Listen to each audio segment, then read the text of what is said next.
আমার যুবক ভাইরা, সবচেয়ে বড় সম্পদ হলো ঈমান। সবচেয়ে বড় সম্পদ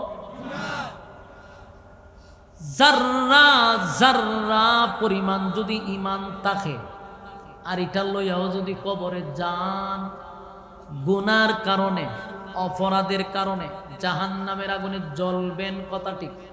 কিন্তু যাররা পরিমাণ ঈমান লইয়া কবরে যাওয়ার কারণে আমার মালিক একদিন আপনারে ধইরা জান্নাতে ঢুকাবে। সুবহানাল্লাহ। ঈমানের এত দাম, এত দাম, এত দাম।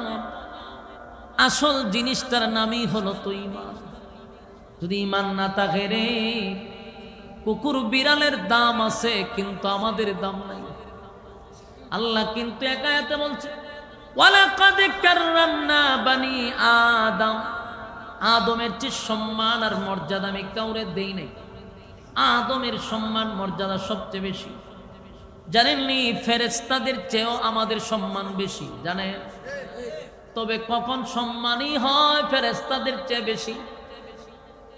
আল্লাহ কইছে কিন্তু ফেরেশতাদের চেয়েও আদমের সম্মান বেশি। বেশি কখন হয় এটা জানতে হবে। আবার আরেক আয়াতে বলছে কুকুর বিড়ালের চেয়েও মানুষ নিকৃষ্ট। এক আয়াতে কয় আল্লাহ সর্বশ্রেষ্ঠ, আবার আরেক আয়াতে কয় মানুষ চতুষ্পদ জানোয়ারের চেয়েও নিকৃষ্ট।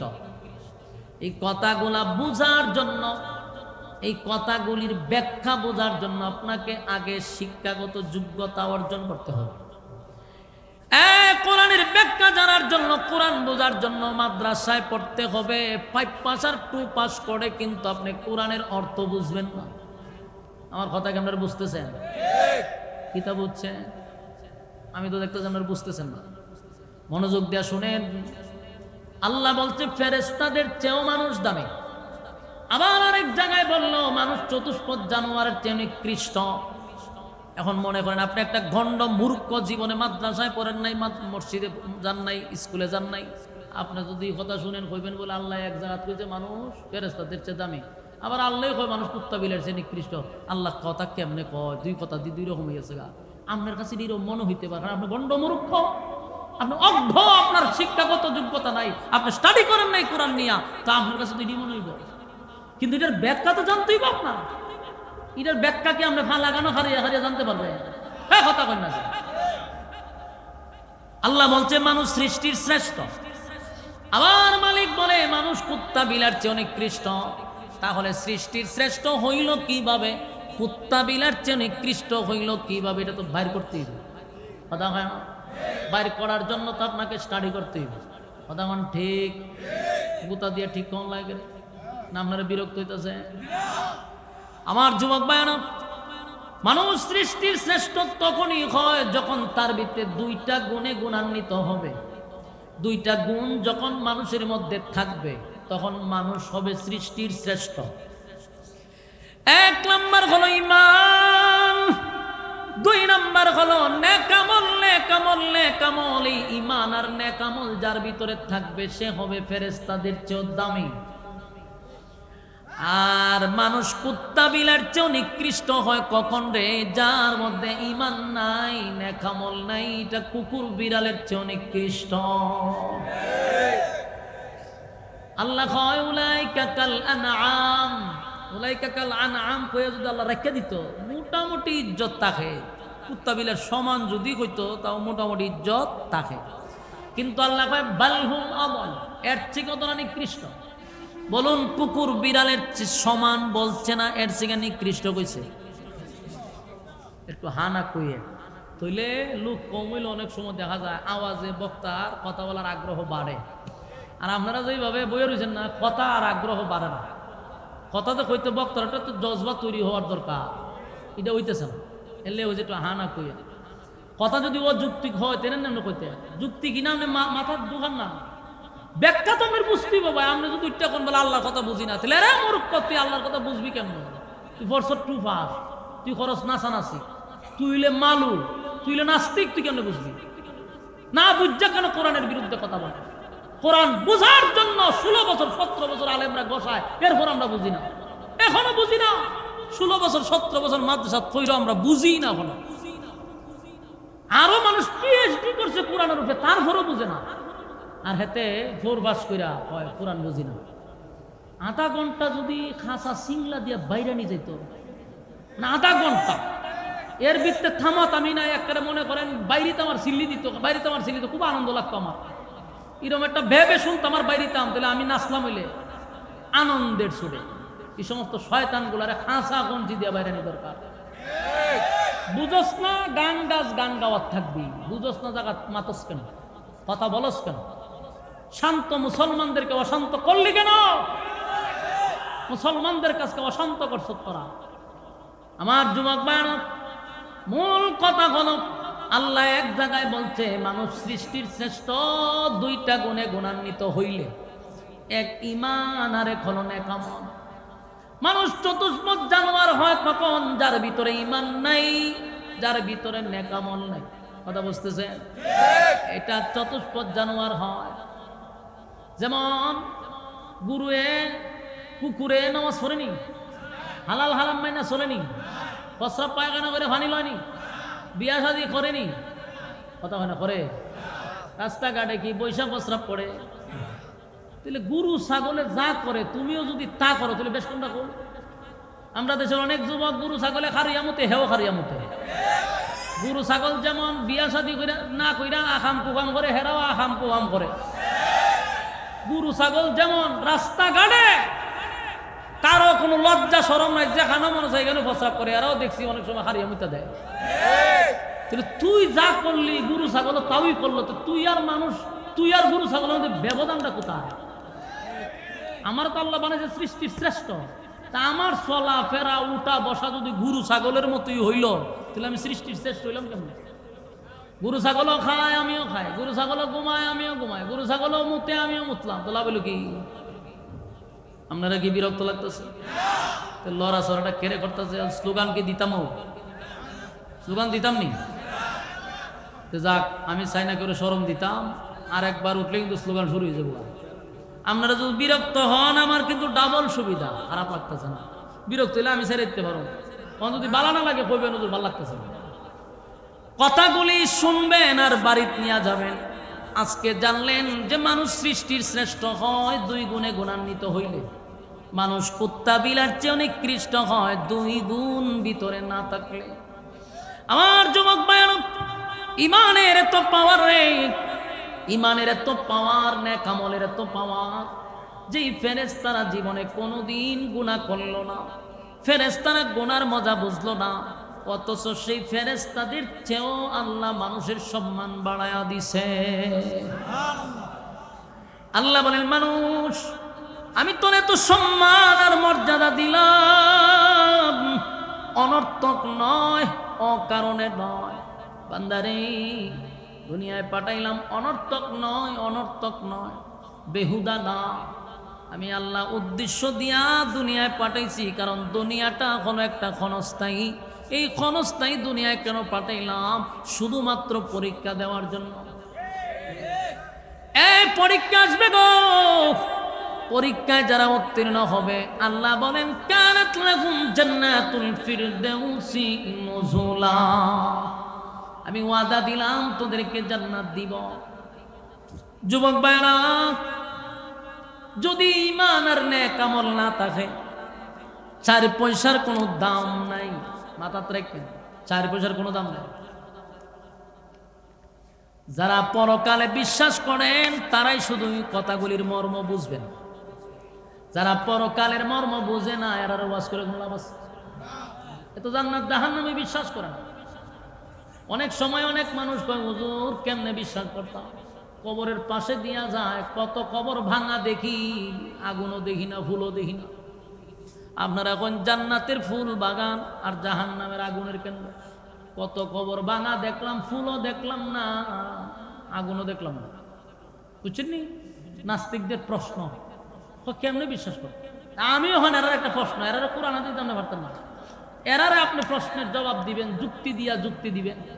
তুই যে প্রশ্ন করলি কত কবর ভাঙা দেখলি, যেই কবরে আগুনও নাই, ফুলের বাগানও নাই,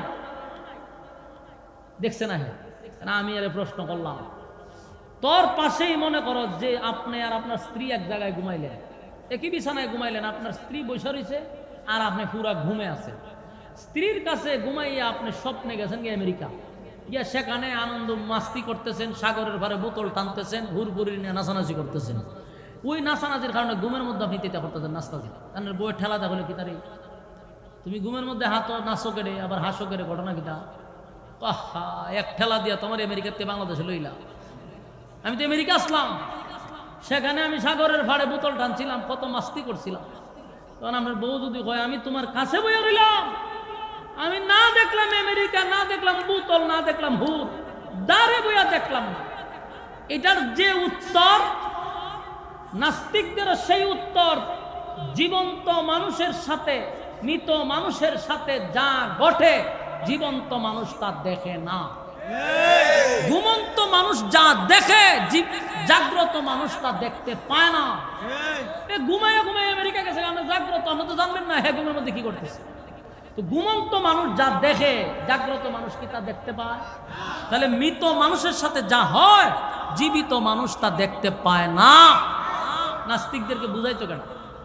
তুই যদি এতটাই হয় তাহলে মর, তুই মইরা দেখ, মরে দেখে তুই কথা এখন ঠিক নেই, তোর উপরে ঠাডা পড়ুক, তুই মর, মরলেই দেখতে পারবি তোর খবর কিভাবে গুতায়, ঠিক নেই? এখন তুই খোঁজ কিছু দেখোস না, তাহলে যুক্তি দেখেন, একটা মানুষ ঘুমাইলে এটা অর্ধেক মরা।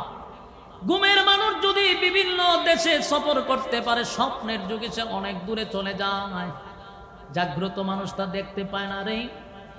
মৃত মানুষের সঙ্গে কবরে কি হয় তা জীবিত মানুষ কখনো দেখতে পায় না। আপনি ঘুমাইলে স্বপ্ন দেখবেন, জাগ্রত অবস্থায় স্বপ্ন দেখবেন না। আপনি মরলে পরে আপনি কবরের জগৎ দেখতে পাইবেন, জীবিত অবস্থায় দেখতে পাবেন না। আমার যুবক ভাই, আল্লাহ রাব্বুল আলামিন বলেন, বান্দা শুন, দুইটা গুণে গুণান্বিত হইয়া যদি কবরে আসতে পারস, ওয়াদা দিলাম আমি জান্নাত দিব। তবে দুনিয়াতে ইমানদার হিসাবে ইমানের পরীক্ষা আমি নিব। দুনিয়াতে খাওয়ার জন্য, ঘুমানোর জন্য পাঠাই নাই। যদি ঘুমের জন্য পাঠাইতাম, গাদা বানাইলি যথেষ্ট ছিল। গাদা খারইও ঘুমায়, আবার শুয়েও ঘুমায়, ঠিক নেই? খাওয়ানোর জন্য যদি বানাইতাম, হাতি আমাদের চেয়ে বেশি খায়, বেশি খায়, তাহলে বান্দা তোরে কেন বানাইলাম? খাওয়ার জন্য নয়, ঘুমানোর জন্য নয়। ওমা খালাকাতুল জিন্না ওয়াল ইনসা ইল্লা লিয়াবুদুন। মানব দানব দুইটা জাতি বানাইছি শুধুমাত্র কেবলমাত্র আমি আল্লাহর গোলামির জন্য। তাই বান্দা ইমানের পরীক্ষা হবে, ইমানের পরীক্ষা হবে, এতে কোনো সন্দেহ নাই। পরীক্ষায় পাস করবেন নি, বিশ্বাস আসেনি? ইমানের পরীক্ষায় পাস করতে হবে। সাহাবায়ে কেরাম দুনিয়ায় থাকতেই কিন্তু জান্নাতের সার্টিফিকেট পাইছে অনেক সাহাবীরা। আল্লাহর নবী বলছে, তুমি জান্নাতি, তুমি জান্নাতি, তুমি জান্নাতি, সুবহান। ইমানের পরীক্ষা দিছে রে। সাহাবীদের স্বভাব ছিল জীবন দিব, ইমান দিব না, ইমানের জন্য বাতিলের কাছে মাথা নত করব না। রোমের বাদশা, রোম তৎকালীন সময় সুপার পাওয়ার, শক্তিশালী একটা দেশ ছিল। রোমের বাদশার পাওয়ার ছিল বেশি, কারণ তার বাহিনী বেশি, অস্ত্র বেশি। রোমের বাদশার সঙ্গে কারো ক্ষমতা নাই যুদ্ধ করা, কিন্তু রোমের বাদশা দিক দিয়া খালি মুসলমানদের জয় জয়। যেদিকে মুসলমান যায় সেদিকেই মুসলমানদের বিজয়। রোমের বাদশার চিন্তা পড়ে গেল, রে এত অস্ত্র, এত বাহিনী, এত কিছু দিয়া যুদ্ধ করলাম, কিন্তু মুসলমানরা যেদিকে যায় সেদেশই দখল করে, আর ইসলামের পতাকা তারা ওড়ায়। আসলে তো তাদের তেমন কোনো অস্ত্র নাই, তাদের কোনো বল নাই, তাদের কোনো বাহিনী নাই। কেমনে সম্ভব, কেমনে সম্ভব? গবেষণা করে বাইর করলো মুসলমানদের একটা পাওয়ারের নাম হলো ঈমান। বলুন, মুসলমানের পাওয়ারের নাম কি? ঈমান, ঈমান, ঈমান। ঈমানের বলে 313 জন 1000-কে কুবা শামসুর মতো কুবায়া ফেলাই দিছে। আর আজকে 200 কোটি মুসলমান, গোটা পৃথিবীতে 200 কোটি মুসলমান। গোটা পৃথিবীতে তাকায়া দেখেন, সব জায়গায় মায়ের খায় খালি মুসলমান। সব জায়গায় মুসলমান মায়ের খায়, মুসলমান মায়ের খায়। তার এক নাম্বার কারণ হলো আমাদের ইমানের দুর্বলতা আছে। আমরা সংখ্যায় বেশি হলেও ইমান দুর্বল, কথা হয় না? আর তারা সংখ্যায় কম ছিল, ইমানের পাওয়ার ছিল, আল্লাহ তাদেরকে বিজয় দিছে। ওয়ালা তাহিনু ওয়ালা তাহজানু ওয়া আনতুমুল আ'লাউনা ইন কুনতুম মুমিনিন। আল্লাহ বলছেন আমি তোমাদেরকে বিজয় দেব, বিজয় তোমাদের জন্য যদি তোমরা ওই জায়গা পর্যন্ত যাইতে পারো। বান্দারে আমি তাদের সঙ্গে আছি যারা মুমিন, যারা ইমানদার, আমি বিজয় তাদেরকে দিব। সুবহানাল্লাহ। আমার যুবক ভাইরা, রোমের বাদশাহ তার বাহিনীদেরকে ঘোষণা দিল আমি মুসলমানদের ইমানের একটা পরীক্ষা করতে চাই। কথা কি বুঝতেছেন? বাদশাহ কয় আমি মুসলমানদের ইমানের পরীক্ষা করব। তোমরা যখন যুদ্ধের ময়দানে অংশগ্রহণ করবা তখন মুসলমানদেরকে তোমরা জীবিত অবস্থায় আমার কাছে নিয়ে আসবা, আমি তাদের ইমানের পরীক্ষা করব। আল্লাহর কুদরত একটা টিমকে জীবিত অবস্থায় ধরে বাদশার সামনে হাজির করলো। বাদশা তাকায়া দেখে এই টিমের মধ্যে একজন সুদর্শন একটা ছেলে দেখা যায়। ডাক দিয়া বলল তোমাদের মধ্যে আমিরকে, নেতাকে? আব্দুল্লাহ বিন হুযাফা হাত তুলে বললেন আমি হলাম এই টিমের আমির। রোমের বাদশা ডাক দিয়া কয় আব্দুল্লাহ, তোমার চেহারাটা বড় সুন্দর, তোমার বডিটা সুন্দর, তোমার যোগ্যতা আছে, সর্বদিক দিয়া তুমি অলরাউন্ডার, তোমার মতো একটা ছেলে আমার দরকার। আমি তোমারে ওয়াদা দিলাম তুমি আমার সঙ্গে সুসম্পর্ক তৈরি করো, আমি তোমার সঙ্গে সুসম্পর্ক তৈরি করতে চাই, কিন্তু মাঝখানে বাধা হলো তুমি মুসলিম আমিও মুসলিম। কথা কি বুঝতেছেন? বাদশা কিন্তু তাদেরকে ধরে আনছে কেন বলেন? ইমান পরীক্ষার জন্য। এক দুজনে হইতে পারছে, বাকি সব সাইরেছে আমার ভাই। তার মানে আপনাদের মনোযোগ নেই। আমার যুবক ভাইয়েরা, ওই রোমের বাদশা কিন্তু সাহাবীদেরকে আনছে শুধু ইমানের পরীক্ষা করার জন্য। তাই বাদশা বলল তুমি আমার সঙ্গে সুসম্পর্ক করো, আমি তোমার সঙ্গে সুসম্পর্ক করতে চাই। আমরার মতো একজন হুজুরে দুইরা যদি নেয় ডোনাল্ড ট্রাম্পে যদি হয় আপনার সাথে আমি একটা সুসম্পর্ক করতে চাই, আমরা হুজুর যে বাড়াই বাপরি বাবা, একটা চেয়ারের লাগে আমরা ইমান বিক্রি করে লাই। আর ডোনাল্ড ট্রাম্পে যদি হয় বলে তোমার সাথে সুসম্পর্ক করতে চাই, হবে কোনান্দা করবেন সামনে না পিছাতে আইন কোলাগুলি করে লাই আপনার সাথে, আমরা যা করবেন আমি তাও হোমা দেখতেন হুজুর ভালো থেকে উঠে যাবে খুলো কই না ঘরে খালি কিতা করতা ঠিক নেই। কারণ ইমানের বড় দুর্বলতা আছে না নাই? ইমানের দুর্বলতা আছে, এই জন্য আজকে গোটা পৃথিবীতে আমরা মার খাই। কারণ আমরা গোলামি করতে করতে আমাদের অভ্যাস, তাই এখনো আমরা পশ্চিমাদের গোলামি করেই যাচ্ছি। আল্লাহ পৃথিবীর সব সম্পদ দিছে মুসলমানের হাতে, দামি দামি সম্পদ দিল মুসলমানদের হাতে, আর এই মুসলমানরা গোলামি করে লাল চামড়াদের। গোলামি যতদিন করবা ততদিন সম্মান পাইবা না। আমার যুবক বান, রোমের বাদশা ডাক দিয়া কয় রে আব্দুল্লাহ, আমি তোমার সঙ্গে সুসম্পর্ক করতে চাই। বাদশার সামনে দাঁড়াইয়া আব্দুল্লাহ বিন হুযাফা বলে কি সম্পর্ক? বলে একটা শর্ত আছে, শর্ত হইল তুমি ঈমান ছেড়ে দিতে হবে। তুমি যদি ঈমান ছেড়ে দাও, ওয়াদা দিলাম আমার একটা সুন্দর রূপসী মাইয়া আছে, আমার কন্যা দেখতে যেমন সুন্দর এমন বুদ্ধিমতী, একটা মাত্র মাইয়া, ওয়াদা দিলাম এই মেয়েটারে তোমার কাছে বিবাহ দিব, আর বিবাহের দিন রাজত্বের অর্ধেক তোমারে লিখে দিব। এরকম অফার ভাইলে আমরা জাগাত থাকবো, কথা ভাই না দি আমরা কম আগে ইমান, পরে আবার কালেমা ফিরে ইমানের অসুবিধা কি? কিন্তু আব্দুল্লাহ বিন হুযাফা কয় কথা যদি তোমার না মানি দিলে কি না মানলে তো মৃত্যুদণ্ড হবে। আমি রাজি। সুবহানাল্লাহ। আমি তোর মতো কুকুরের কাছে ইমান বিক্রি করব না। একেবারে ডাইরেক্ট বলছে রোমের কুত্তা, তুই কি মনে করছ আমার ইমান কিনতে পারবি?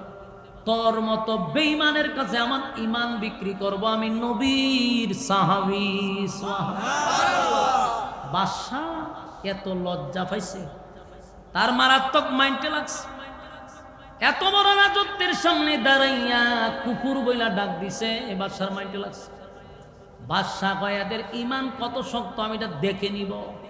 লকাবে ঢুকাইছে, লকাবে কারণ জালেমদের কাজই হইল জুলুম করা, কথা হয় না?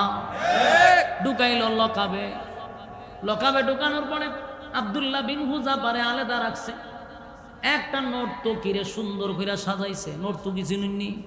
নাচে। নর্তকীটা করে নাচে, নাচে। নর্তকীরে ঘুমুর মুমুর ফরাইছে, ফরাইয়া হয়তো তুই নাচ, এটা নাচে তো ভালোই তো নাচতে পারো, যা ওই রুমের ভিতরে গিয়া দেখবি একটা সুন্দর সুদর্শন যুবক আছে, এর সামনে গিয়ে ডান্স তো পাগলো ডান্স দিবি, এর কোনোভাবে তোর প্রতি আকৃষ্ট করবি। এই তো তোর রাজ দরবারের নর্তকী গেছে, গিয়া আব্দুল্লাহ বিন হুযাফার রুমে ঢুকাই দিছে, ঢুকাইয়া ওনার সামনে নাচতেছে। এমন নাচা নাচলো, ডান্স তো পাগলো ডান্স দিল, কত ডান্স দিল, দিতে দিতে দিতে দিতে আজকাও জ্ঞানে ফিরে যায়। এই মহিলারা দু তিনজনে ধরে নিছে বাদশার কাছে। বাদশাহ তুই ওই গানের সাথে কেটে তোর কি মরে সুদ্ধা ঘটনা কিতা আমার কই ফাটাইছে, ফাটাইছেন কই? এত নাচ নাচলাম, হেতে তো আমার ভাই একবার চাইলো না। আমার ভাই যদি চাইতো তেন আমি আকৃষ্ট করতাম। আমি যে এত নাচ নাচলাম, এত অঙ্গভঙ্গি দেখাইলাম, কোনো কাম হয়েছে না। আমার ভাই চাই নাই। সুবহানাল্লাহ। আর আমরা হইলে ফতোয়া দিলাম বলে একবার দেখা যায় যাচ্ছে।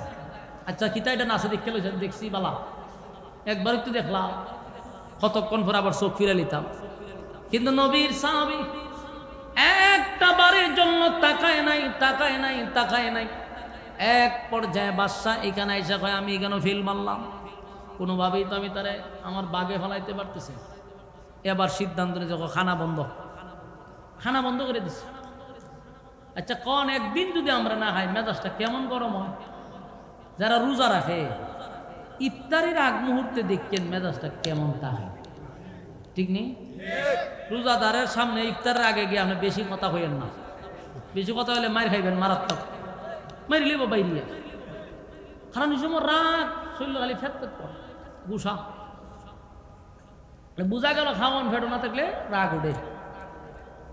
কিন্তু আব্দুল্লাহ বিন হুযাফা একদিন দুই দিন নয় রে, একদিন দুই দিন না, এক সপ্তাহ পর্যন্ত পানি নাই, খানা নাই, পানি নাই, খানা নাই।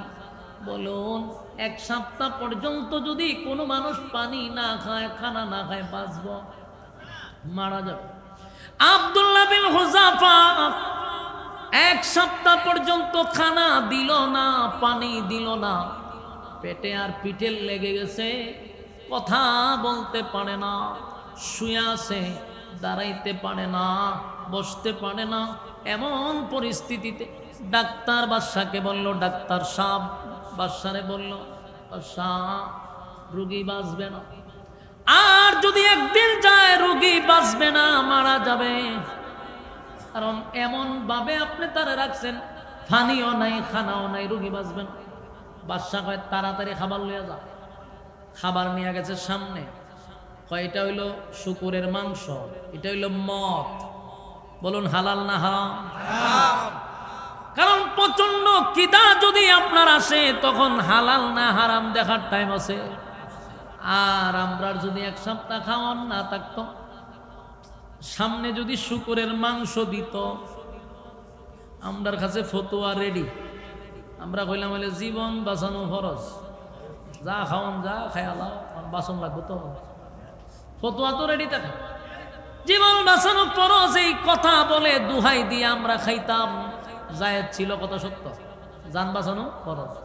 কিন্তু এরা তো নবীর সাহাবী, যেই মাত্র বলছে এটা শুকুরের মাংস, আব্দুল্লাহ বিন হুযাফা এমনি কথা বলতে পারে না রে। এক সপ্তাহ খাবার নাই, রাগে রাগান্বিত হইয়া উনি বলতে লাগলেন, খাবার নিবি না লাথি মেরে তোদের মুখে ফালাবো। ডাক্তার অবাক হয়ে যায়, সর্বনাশ, এক সপ্তাহ পরে না খাইলে এমন কথা জবান দিয়ে আসার কথা না। কারণ এটা ওনার শারীরিক শক্তি নয়, এটা ইমানের শক্তি। ডাক্তার বাদশার কাছে গিয়া কয়, বাদশা লক্ষণ ভালো না। বলে কি? বলে আপনি যদি যাইতেন খাবার লইয়া, তাহলে খাবারটা আপনার মুখই ভালো হইতো। বাদশা কয় এখনো কি তেজ আছে? বলে তেজ আছে। দিলে দূরে লইয়া আবার জেলখানার থেকে সব সাহাবীদেরকে বাইর করছে, কিন্তু আব্দুল্লাহ হাঁটতে পারে না।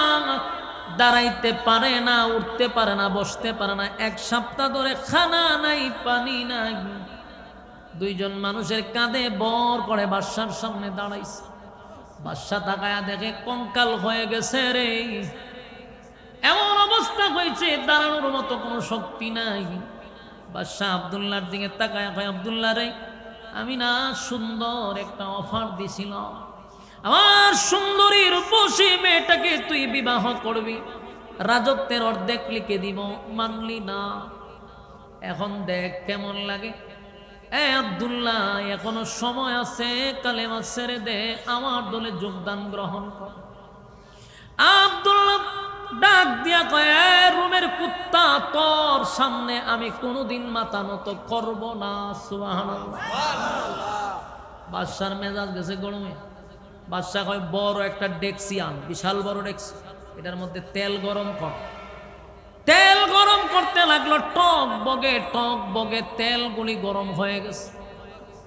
2 জন সাহাবীকে ধরে আব্দুল্লাহর সামনে হাত পা বেঁধে ডেকসির ভিতরে ছেড়ে দিছে। এত গরম তেলের মধ্যে ছাড়ার সাথে সাথে হাড় থেকে গোশত আলাদা হয়ে গেছে। সাহাবায়ে কেরাম শাহাদাত বরণ করলো, ঈমান দিল না। আব্দুল্লাহরে ডাক দিয়া, আব্দুল্লাহ রে, দেখছো নি 2 জন লোককে আমি এই মুহূর্তে তোমার সামনে আমি আগুনে জ্বালায়া দিলাম, তেলের মধ্যে বাজি করে দিলাম, এখনো সময় আছে, কালেমা পড়ো। আব্দুল্লাহ ধমক দিয়া কয়, তুই আমারে অফার দেস, রাজত্বের অর্ধেক দিবি আর তোর মেয়েটারে বিবাহ দিবি। বাদশা কহ, আমি এখনো আমার জায়গায় অটল, আমি তোমারে আমার মেয়ের সঙ্গে বিবাহ করাবো আর রাজত্বের অর্ধেক লিখে দিব, রাজি হয়ে যাও। আব্দুল্লাহ কয়, বাদশা রে, আমি বেশিটা রেখে কম নিব কোন যুক্তিতে? সুবহানাল্লাহ। আমি কম নিব কোন যুক্তিতে? বাদশা কয়, তাহলে পুরা রাজত্বটাই লিখে দিব। এবার আব্দুল্লাহ কয়, শোনো, তুমি যেমন আমাকে অফার দিছো, অফারের বিনিময়ে ঈমান চাইছো, আমার আল্লাহ আমারে অফার দিছে। সুবহানাল্লাহ। রুমের বাদশা, আমার মালিক আমারে অফার দিছে গো, আমার মালিক আমারে অফার দিছে। আমার মালিক বলছে, ঈমান আর নেক আমল লইয়া যদি আমি কবরে আসতে পারি, ঈমান আর নেক আমল লইয়া যদি আমি কবরে আসতে পারি, এই পৃথিবীর 10টা পৃথিবীর সমান রাজত্ব আল্লাহ লিখে দিবে। তুই তোর রাজত্বের অর্ধেক দিবি অথবা পুরাটা দিবি, আর আমার মালিক কয় এই পৃথিবীর 10 পৃথিবীর সমান রাজত্ব দিবে, আর তোর মাইয়ারে বিয়া দিবি। আমার আল্লাহ বলেন, ঈমান আর নেক আমল লইয়া যদি কবরে আসস, কমপক্ষে বউ দিব 72টা। আপনারা মুখ সুবহানাল্লাহ আসেনি? বলুন, বউ দিব কয়টা? কমপক্ষে 72টা দিব। রুমের বাদশা, তুই যেমন আমারে অফার দিছস, আমার আল্লাহ আমারে অফার দিছে, তাই আমি কম নিব না, আমি বেশি নিব। সুবহানাল্লাহ। বাদশা এবার রাগান্বিত হইয়া সবাই রে ছাইরা দিছে, কয়েদেরকে তেলে ঢুকানো দরকার নাই, হেরে ধর। আব্দুল্লাহর হাতে পায়ে বেঁধে আব্দুল্লাহরে ধরে তৈলের সামনে নিয়ে দাঁড় করাইছে, ডেকসির সামনে দাঁড় করাইছে। আব্দুল্লাহরে তেলের ভিতরে ঢুকায়া দিবে। আব্দুল্লাহ ডেকসির সামনে গিয়া চোখ দিয়া পানি ছেড়ে দিয়া কান্না শুরু করছে। বাদশা দৌড়াইয়া আব্দুল্লাহর কাছে গিয়া কয়, আব্দুল্লাহ রে, আমি জানি মৃত্যুর ভয় সবাই করে, মৃত্যুর সামনে দাঁড়াইয়া বেড়াগিরি চলে না, তুমি আমারে বললেই তো হয়, আমার অফারে রাজি হয়ে গেছে, কাপুরুষের মতো তুমি কেন কান্দ? আমি তো আমার অফারে এখনো রাজি। আব্দুল্লাহ কয়, এই রুমের বাদশা, তোর কি মনে হয় আমি মৃত্যুর ভয়ে কান্দি? না, ইমানদার কখনো মৃত্যুর ভয়ে কান্দে না, ইমানদার মৃত্যুর ভয়ে কান্দে না। আমি এই জন্য কান্দি না, আমি কান্দি, আমার বয়সটা বেশি না, অল্প বয়সে আমি আমার মালিকের জন্য কি করলাম, আমি পরকালের চিন্তায় আছি, কি করলাম আমার মালিকের জন্য, আমি ইবাদত বন্দি কি করলাম। আমারে যদি তেলের মধ্যে ছেড়ে দেওয়া হয়, আমি শাহাদাত বরণ করি, আমার মালিক যদি আমারে আবার জীবিত করত, আমি আবার শাহাদাত বরণ করতাম, আবার জীবিত করলে আবার শাহাদাত বরণ করতাম। 100 বার যদি মালিক আমারে প্রাণ দেয়, 100 বার আমি মালিকের জন্য জীবন দিব। আমি তো একবার মরতে চাই না রে বাদশাহ, আমি বারবার শাহাদাত বরণ করতে চাই। জোরে জোরে কোন সুবহান। বাদশাহ ডাক দিয়ে বলেন, না, আমি তোদেরকে আগুনে জ্বালাবো না, পোড়াবো না, কারণ এই বাদশাহ তো সাধারণ বাদশাহ না, রোমের বাদশাহ। তৎকালীন সময় রোম রাজ্য ছিল সবচেয়ে পাওয়ারফুল। এই বাদশার তো মাথা আছে।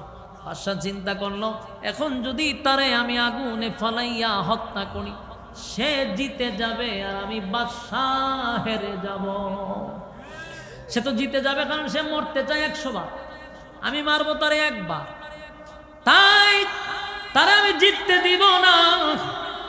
বাদশাহ এবার একটা সমঝোতার ভিতরে আসলো, আব্দুল্লাহ, আমি তোমাকে ছেড়ে দিব, আগুনে পোড়াবো না, তবে শর্ত হলো আমার কপালের মধ্যে তোমার 2টা টুর দিয়ে একটা চুমা দিবা। বাদশাহ কয়, তুমি একটা চুমা দিলে তোমার ছেড়ে দিবে। এবার দেখেন ইমান কারে কয়। আব্দুল্লাহ বিন হুযাফা ডাক দিয়া কয়, চুমা দিতে পারি, তবে এই শর্তে আমি দিব না যে আমার প্রাণ ভিক্ষা দিছস, আমি মরতে চাই না, প্রাণ ভিক্ষা দিছ, এই জন্য চুমা দিব না। আমি মরণ এই যে জায়গার মধ্যে আমার দাঁড় করাইলে আর এখান থেকে আমার বাঁচাইয়া দিলি, এই মর্মে চুমা দিতাম না। কারণ তুই মনে করবি যে আমি আমার জীবন ভিক্ষার জন্য তোর চুমা দিছি, এই শর্তে আমি রাজি নই। সুবহানাল্লাহ। আমরা বলে সুমা কোন জায়গা দিতাম, ক তোরা না জায়গায় বে জায়গায় সব কানা দিন, তো আমার মুক্তি দে, ঠিক নেই। কিন্তু সাহাবী ডাক দেওয়া চুমা দিব, কিন্তু এই শর্তে দিব না যে জীবন বাঁচানোর জন্য চুমা দিছি, এই শর্ত থাকবে না।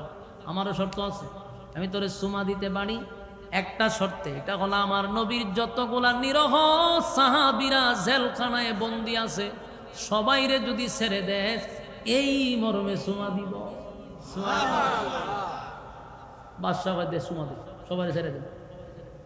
আব্দুল্লাহ বিন হুযাফা বললাম, আমি ওই শর্তে দিলাম, আমার একটা চুমার কারণে যদি নবীর অসংখ্য সাহাবীরা জীবন ফিরে পায়, এই শর্তে চুমা দিল।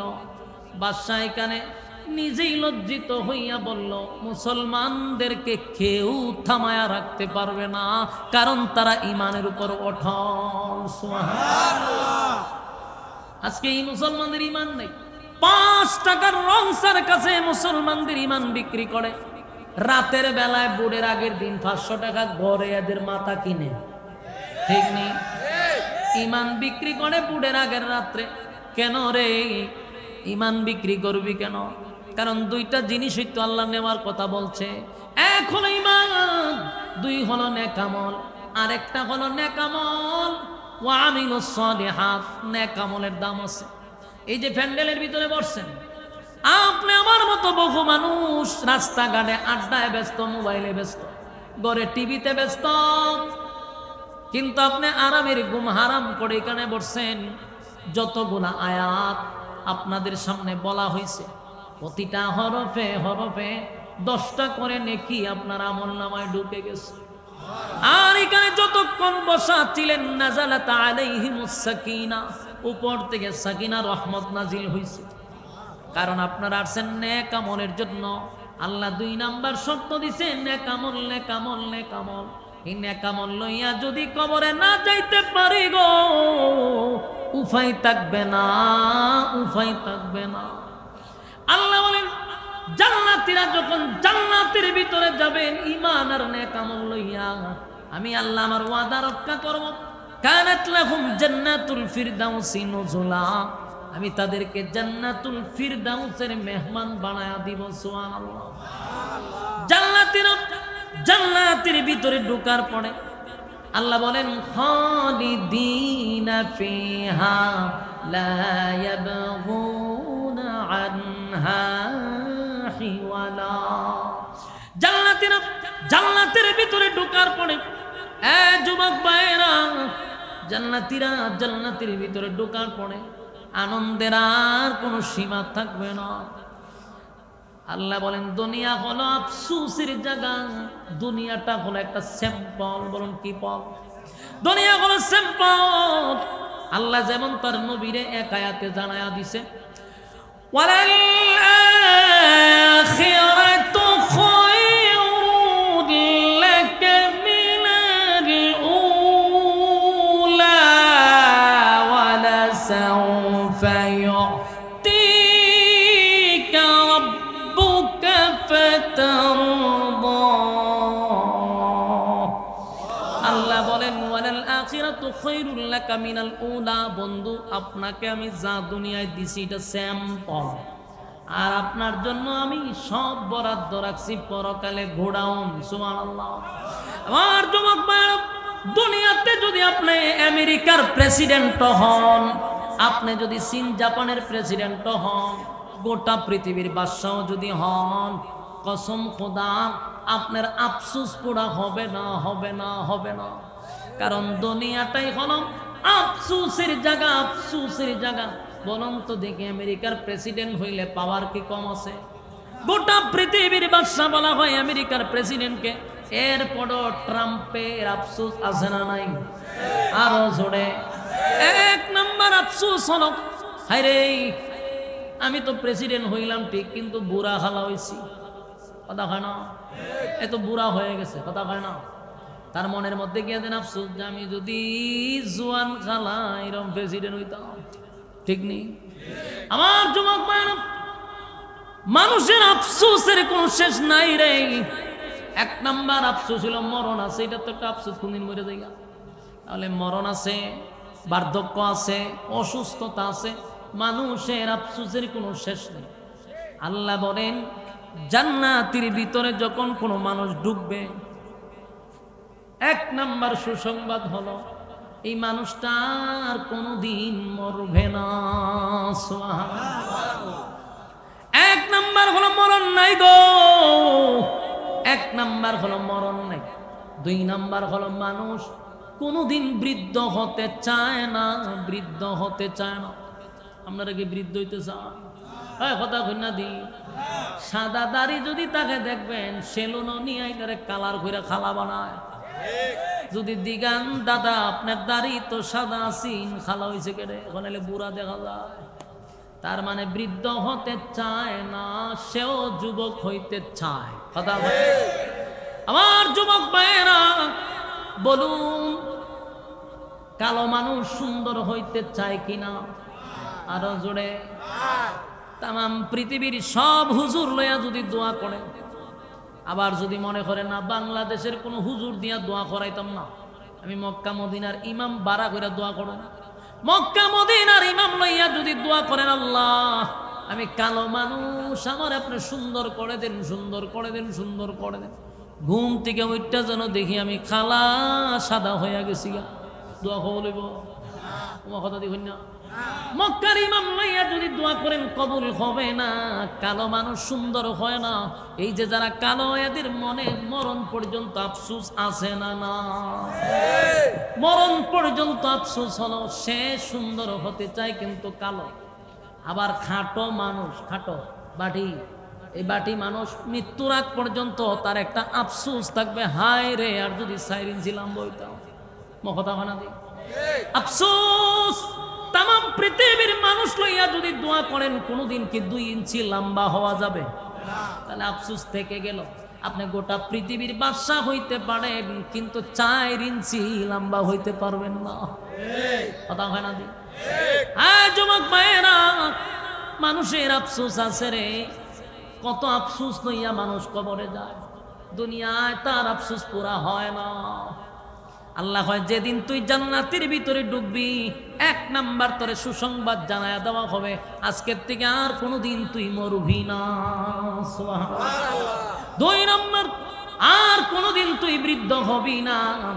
চামড়া ঢিল হবে না, চোখের জ্যোতি কমবে না, চুলগুলি সাদা হবে না, শরীরটা দুর্বল হবে না, দাঁতগুলি লড়াচড়া করবে না। আল্লাহ কয় আর কোনোদিন বান্দা বার্ধক্যে পৌঁছবি না, আমি তোরে 32 বছরের যুবক বানায়া দিব, বয়স কোনোদিন 33 হবে না। আপনাদের সুবহানাল্লাহর আওয়াজে বোঝা যায় হইলে হইতেও পারে, যখন বিশ্বাসটা হইতেছে না। আমার যুবক বান যা বলতেছি একটা কথাও আমার এই পর্যন্ত মন গড়া হয় না, মনোযোগ দিয়া শুনেন। 2 নাম্বার হলো মানুষ বৃদ্ধ হতে চায় না, আল্লাহ বৃদ্ধ বানাবে না, জান্নাতে যুবক থাকবেন। সুবহানাল্লাহ। মানুষের আরো আফসোস থাকে রে, যেমন কেউ যদি চিকন থাকে, হালকা থাকে, মোড়া হইতো চায়, কথা হয় না দি দেখেন না, আমি শিখনা না, আমার তো শরীর বুঝতে না, আমার কিন্তু মনে মনে একটু শখ আছে, একটু মুড হইতাম যদি।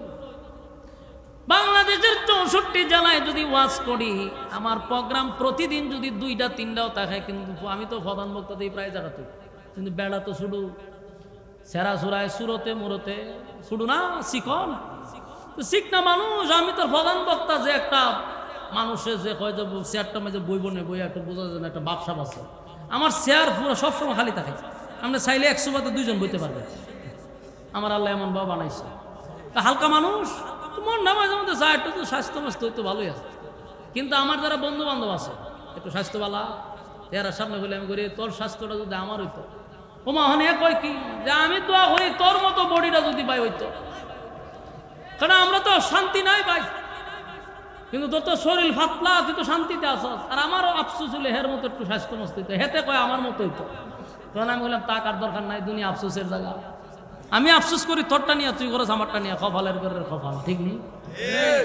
দুনিয়ায় মানুষ যদি হালকা হয় মুড়া হইতো চায়, মুড়া হয় যদি ফ্যাটটা কমতো, কারণ যার ফ্যাট আছে বুঝে কত বড় বিপদ লইয়া আছে, ওমা কথা না দি।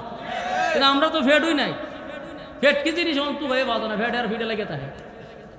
তার মানে যারা যেটা আছে প্রত্যেকটা মানুষের এটা আফসোস আছে না নাই? আফসোস। যার কণ্ঠ আছে, যার কণ্ঠ নাই, দেখবেন কণ্ঠের আফসোস করতো, ভাই আমার যদি থাকতো, কথা বল না। আল্লাহ কয় মানুষের আফসোসের শেষ নাই। আল্লাহ কয় প্রত্যেকের বডি আমি দিব কমপক্ষে 60 হাত লম্বা বানায়া, আসেনি সুবহানাল্লাহ, 60 হাত লম্বা হবে রে। 2 নাম্বার হলো মানুষটা বৃদ্ধ হবে না, বডিটা থাকবে 60, আর সুন্দর হবে ইউসুফ নবীর মতো সুন্দর। পৃথিবীর অর্ধেক সুন্দর ইউসুফ নবীর আল্লাহ দিয়েছিল, সেই সৌন্দর্য দিবে। সুবহানাল্লাহ। আমার 4 নাম্বার হলো আল্লাহ বলেন মানুষের একটা আফসোস হলো, আফসোস হলো তার যদি কণ্ঠটা থাকতো। কণ্ঠের আফসোস আছে না নাই? আফসোস আছে। এক বেচারা শিল্পপতি, টেকার অভাব নাই, কোটি কোটি টাকার মালিক, ফুলা মাত্র একটা, কিন্তু ফুলা এমন খালার খালা, এটা 80 দিলে দাঁতই দেখা যায়, এরকম আছে না? আমরা দেশের টেকা যদি থাকে, খালাও মাইয়া ভানের অভাব বলবো, কথা বানা দিই। টেকা থাকলে মেয়ের অভাব নাই তো, দেন না এখান অহংকার ঘুরেন মাইয়া ভান, সব জায়গা বুড়া বেটার দ্বারে, সব বুড়া বেটার দ্বারে বিয়ে বুঝা। কে রে তোর চোখে কি জন জন ফুলান লাগে? স্মার্ট ফুলা ভান তুইয়া তোর বৃদ্ধর কাছে বুড়া বেটার দ্বারে 1 ফাও খবর, 1 ফাও দুনিয়ায়, এর কাছে গিয়ে বিবাহ বয়। এটা কি বেটারে বিয়া করছে না টেকারে বিয়া করছে? টেকার কাছে বিবাহ করছে। চিন্তা করে বুড়া কোন দিন মরব? হ্যাঁ, টেকা থাকলে সান কিনন যায়, সান সান আমরা গ্রাম্য ভাষা কয় আর কি। কারণ টেকা আছে, খালা হইল অসুবিধা কি? দেখবেন যতটা টেকাওয়ালা বউ সব লয়ে পরে একেবারে বুঝা যায় লাইট সার বাতি দিলে তাই বিবাহ বয়। কেন? টাকা আছে। টাকা নাই, যত স্মার্টই হোক না কেন মাইয়া ভানে গনেই না। এলা আমরার দেশের কালচার। তো ফুলা ছেলে যে বাপ তো শিল্পপতি, ফুলা হইল কালো, ছেলেটা মারাত্মক কালো। বিয়া করাইছে একেবারে মনে করেন সুন্দর দীক্ষা, বিবাহ করাইছে। অহন বেচারা গেছে বাসুর রাত্র, জামাইয়া গেছে বউ দেখতো, যেই মাত্র পর্দা উঠে বউ দেখছে এত খুব খুশি, আরে সব বোনা যে বাতি দিলে রয়েছে এত সুন্দর।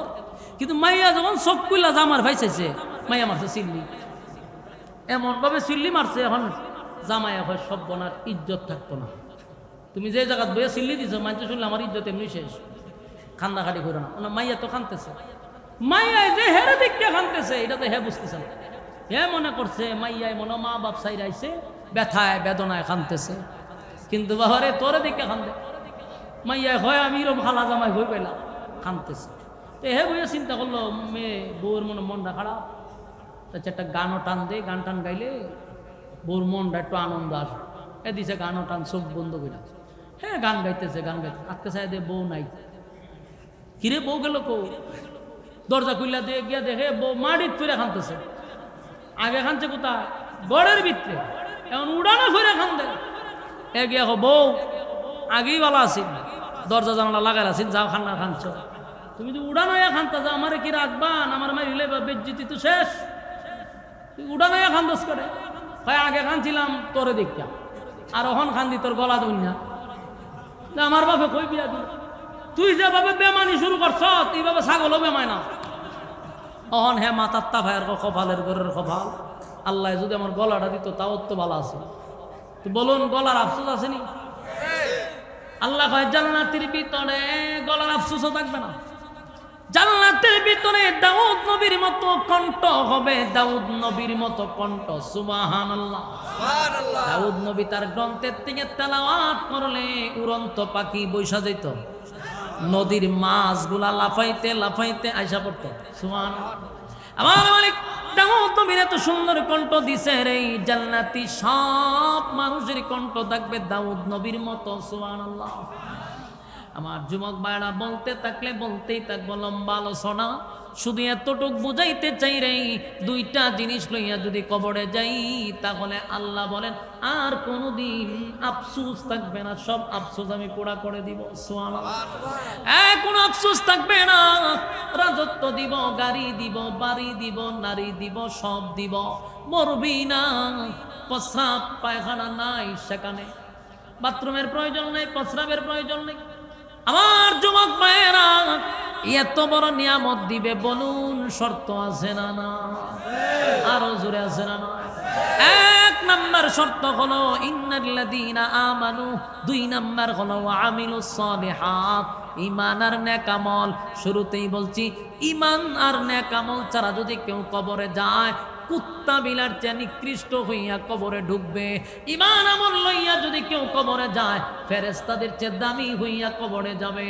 আমার যুবক ভাইরা দুনিয়ার জিন্দেগিতে জীবন যদি দিতে হয় দিব, কিন্তু ঈমান বিক্রি করব না। কারা কারা রাজি আছেন দুইটা হাত তুললা দেখায়া দেই।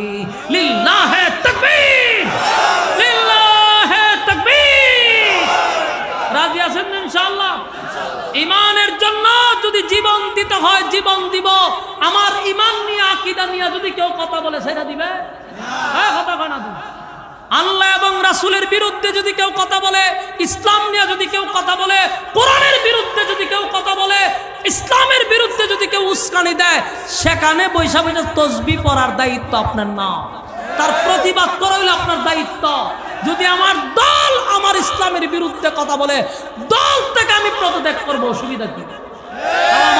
আমার ঈমান আমি বিসর্জন দিব না, এটা আমার ঈমানের প্রশ্ন। আমি শুরুর থেকে আপনাদেরকে ঈমান নিয়ে ওয়াজ করলাম, বাকিটা আমল করা আপনাদের দায়িত্ব। বলা ছিল আমার দায়িত্ব, আমরা বলি আপনারা পালন করবেন, এটা আপনাদের ব্যক্তিগত দায়িত্ব।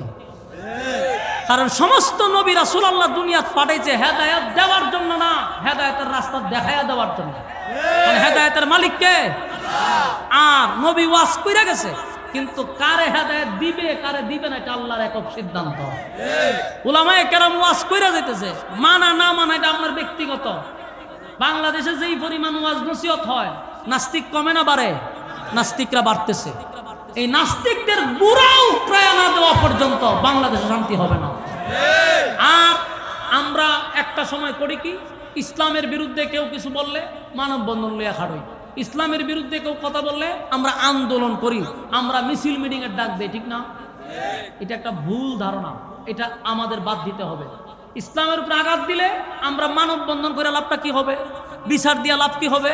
এই যাবৎ কোনো লাভ হইছে? হ্যাঁ, কথা লাভ হইছে?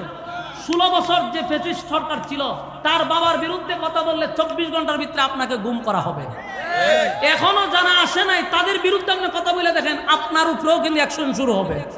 তাহলে প্রত্যেকের নেতার দাম আছে তোমাদের কাছে। আমার নেতা মুহাম্মদুর রাসূলুল্লাহ সাল্লাল্লাহু আলাইহি সাল্লামকে নিয়ে গালি দিলে আমার মেজাজ গরম হয়, আমার মন চায় তোমার কুবাইতে মন চায়। ফাজলামি করার সময় বুঝা শুনে ফাজলামি করা দরকার। আমরা যদি উত্তেজিত হয়, আমরা হয় হুজুররা মত সৃষ্টি করে। আমার মনে চাই এই সমস্ত বক্তব্য যেটি জুতা দিয়ে আধা ঘন্টা বাইরে নিয়ে দরকার। তোর নেতারা যদি আমি খালকে গালি দিই, তুই আধা ঘন্টার ভিতরে আমার গুম করবি, আধা ঘন্টার ভিতরে তুই সারা বাংলাদেশ গরম করবি, এটা মব হয় না? আর আমার নেতারা নিয়ে গালি দিলে আমি চুপ করে বসে থাকবো কেমনে? কথা হয় না? ঠিক তুই কেন কন? রাজপথে তো কর না। আমরা একটা নিয়ত এখন, এটা হলো আমরা বিচার আর ছাবো না, এখন থেকে আমরা বিচার করব। বিচার রাজি আছেন কারা কারা? আমরা বিচার করব ইনশাআল্লাহ। রাজি আছেন? বিচার করব। বিচার করার জন্য বিচারের চেয়ারে বসতে হবে, আর এই চেয়ারে বসতে গেলে ঐক্য হতে হবে। ঐক্য ছাড়া বিকল্প কোনো রাস্তা নাই। সারা জীবন কি আমরা মানুষের টিস্যু হয়ে থাকবো? আমরা নিজেরা বিচার করব মিয়া। এই দেশে স্বাধীনের আজকে 53 বছর হয়ে গেছে, এখন পর্যন্ত রাসূলকে গালি দিলে মৃত্যুদণ্ড দেওয়া হয় না, আল্লাহকে গালি দিলে মৃত্যুদণ্ড দেওয়া হয় না, ইসলাম নিয়ে কথা বললে শাস্তি হয় না, কিন্তু নেতার বিরুদ্ধে কথা বললে শাস্তি হয়। এই জন্য আমরা সাতার সব দিকে বলাইছি, এবার আমরা নিজেরা বিচার করতে চাই, নিজেরা আমরা বিচারক হব, ইনসাফের বিচার কায়েম করবো ইনশাআল্লাহ। এর জন্য ঐক্য চাই কি চাই না? কথা হয় না? আগামীতে দেশ হবে ইসলামী দেশ, এক হও মুসলিম ভুলে বিদেশ, ঠিক কিনা? আগামীতে দেশ হবে ইসলামী দেশ, এক হও মুসলিম ভুলে বিদেশ। বিজয়ের জন্য ঐক্য চাই, বিজয়ের জন্য ঐক্য চাই, চাই চাই ইসলামী সরকার চাই, চাই চাই কোরআনী শাসন চাই। কথা বলো। চাই চাই ইসলামী সরকার চাই, চাই চাই কোরআনী শাসন চাই, চাই চাই ইসলামী সরকার চাই, চাই চাই কোরআনী শাসন চাই। আগামীতে দেশ হবে ইসলামী দেশ, এক হও মুসলিম ভুলে বিদেশ। আগামীতে দেশ হবে ইসলামী দেশ, এক হও মুসলিম ভুলে বিদেশ। বিজয়ের জন্য ঐক্য চাই, বিজয়ের জন্য ঐক্য চাই, চাই চাই ইসলামী সরকার চাই, চাই চাই কোরআনী শাসন চাই, চাই চাই ইসলামী সরকার চাই, চাই চাই কোরআনী শাসন চাই। যেথায় পাখি গাছে গেয়ে যাবে গান, মুখে মুখে শোনা যাবে সুখের স্লোগান। যেথায় পাখি গাছে গেয়ে যাবে গান, মুখে মুখে শোনা যাবে সুখের স্লোগান। গরিব ধনী সবে হবে বাই বাই, গরিব ধনী সবে হবে বাই বাই। চাই চাই ইসলামী সরকার চাই, চাই চাই কোরআনী শাসন চাই, চাই চাই ইসলামী সরকার চাই, চাই চাই কোরআনী শাসন চাই, ঠিক না? আমরা চাইলে ঐক্য হতে হবে, বিকল্প কোনো রাস্তা নাই। আল্লাহ আমাদের সবাইকে কবুল করুক, আমিন।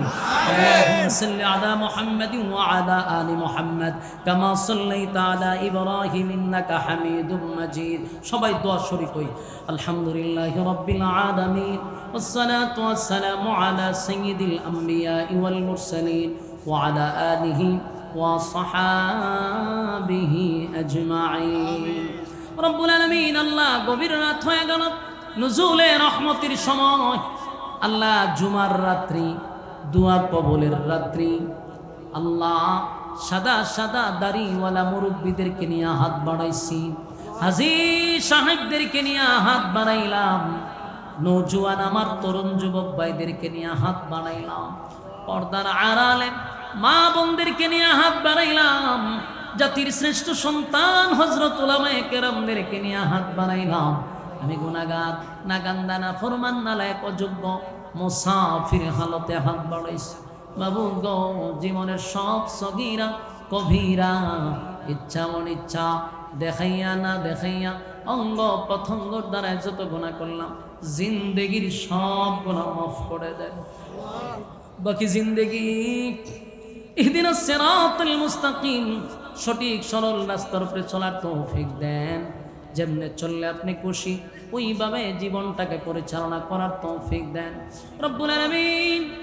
আজকের এই মাহফিলটা যারা করলো টাকা দিয়া, পয়সা দিয়া, বুদ্ধি দিয়া, শ্রম দিয়া, বাইতুল আমান কেন্দ্রীয় জামের মসজিদ কমিটি একত্রিত হইয়া গ্রামবাসী মিলে মিশে এই মাহফিলটার আয়োজন করছে, যারা টাকা দিয়া, পয়সা দিয়া, বুদ্ধি দিয়া, শ্রম দিয়া, রান্না বান্না করে যে যেমনে পারছে মাহফিলটার জন্য রাত দিন অক্লান্ত পরিশ্রম করছে, আল্লাহ প্রত্যেকের ব্যবসা বাণিজ্য খামাই রোজগারে বরকত বাড়ায়া দেন। আল্লাহ তাদের ঘরে রহমত বরকত দান করেন। আল্লাহ মুনাজাত পর্যন্ত যারা আমার সঙ্গে হাতটা বাড়ায়া দিল, আল্লাহ আপনার দরবারে একটা দরখাস্ত করি মালিক, মুসাফির হালতে আবার জুমার রাত্রিতে যারা এই পর্যন্ত দুইটা হাত বাড়ায়া দিছে, কাউরে আপনি খালি হাতে ফিরাইয়া দিয়ে না, জীবনের গুনাহ মাফ করে বাড়ির দিকে পৌঁছায়া দেন। আল্লাহ যারা অভাবে আছেন অভাব দূর করে দেন, ঋণগ্রস্ত আছে ঋণ থেকে মুক্তি দেন, মুসিবতে আছে মুসিবত দূর করে দেন। আল্লাহ যে যে সমস্যার মধ্যে আছে সমস্যাগুলি সমাধান করে দেন। আমাদের মধ্যে যার মা নাই, বাবা নাই, দাদা নাই, দাদি নাই, নানা নাই, নানি নাই, আত্মীয় স্বজন, ভাই বারাদর, মহব্বতের মানুষ অন্ধকার কবরে চলে গেছে, জানি না গো আল্লাহ কোন অবস্থায় কোন হালতে আছে। আমরা আমাদের পক্ষ থেকে জুমার রাত্রিতে আমাদের আব্বা আম্মার জন্য দোয়া চাই, রব্বির হামহুমা কামা রব্বায়ানি সগীরা। আল্লাহ ছোটবেলা আব্বা আম্মা যেভাবে আমাদেরকে লালন পালন করছে, কুদরতি ভাবে তাদেরকে আপনি লালন পালন করেন। যারা জীবিত আছে হায়াতে আমলে বরকত দান করেন রব্বুল আলামিন। শেষ দরখাস্ত, এতক্ষণ আমরা যা বললাম যা শুনলাম ভুল ত্রুটি মাফ করে দেন, সবের হাদিয়া বিশ্বনবীর রওজা মুবারকে পৌঁছায়া দেন। আল্লাহ আদম থেকে নিয়ে আজকে পর্যন্ত যারা কবরে শায়িত প্রত্যেকের সব পৌঁছায়া দেন। বিশেষ করে আপনার দরবারে দরখাস্ত, যা বললাম যা শুনলাম নবীজির জুতার দুলার বরকতে দোয়াটারে কবুল করেন, নবীজির জুতার দুলার বরকতে দোয়ারে কবুল করেন। সুবহানা রাব্বিকা রাব্বিল ইজ্জাতি আম্মা ইয়াসিফুন ওয়া সালামুন আলাল মুরসালিন ওয়ালহামদুলিল্লাহি রাব্বিল আলামিন। আমিন বিরহমাতিকা ইয়া আরহামার ওয়াহদাহু লা শারীকা লাহ وأشهد أن سيدنا وسندنا وحبيبنا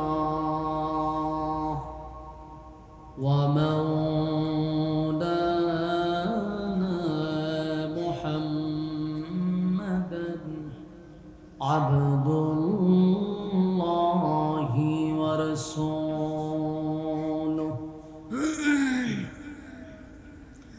أرسله بالحق بشيرا ونذيرا وداعيا إلى الله بإذنه وسراجا منيرا.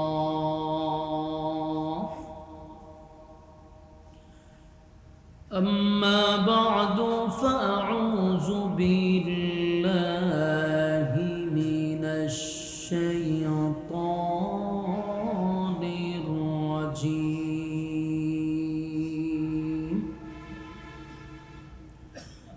بسم الله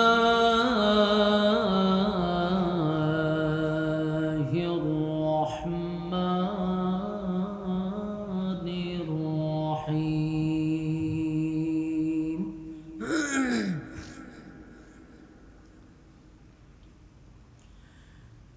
إن الذين آمنوا وعملوا الصالحات كانت لهم جنات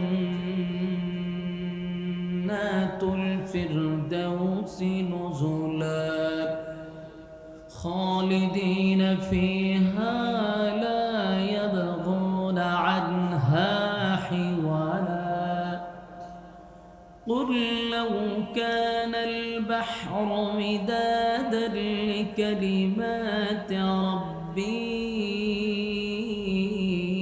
لنفد البحر لنفد البحر قبل أن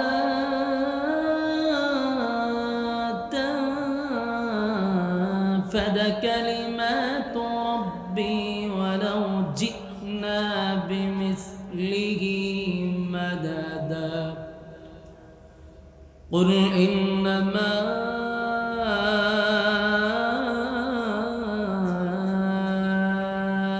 أنا بشر مثلكم يوحى إلي أنما إلهكم إله واحد فمن كان يرجو لقاء ربه فليعمل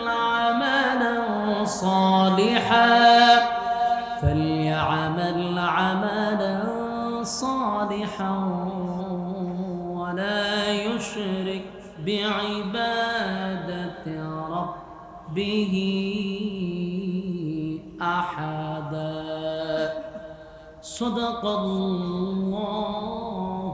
العظيم درود شريف পড়েন اللهم صل على যখন বলি ঠিক আছে এরপরে ধরো কেন হ্যাঁ তাহলে নয়েজ দিতেছে কেন বলার পরে আর ধরো اللهم صل على محمد وعلى آل محمد كما صليت على إبراهيم وعلى পড়েন দুরূদ শরীফ পড়লে গুনাহ হইতো না পড়েন إنك حميد مجيد اللهم بارك على محمد وعلى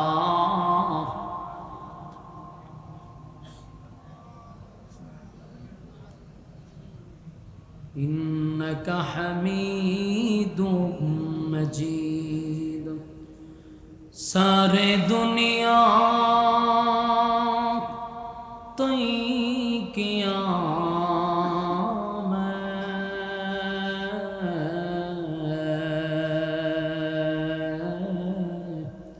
مثل تو دیکھا نہیں تیری مانند خوبصورت چاند بھی ہوتا نہیں بلغ العلا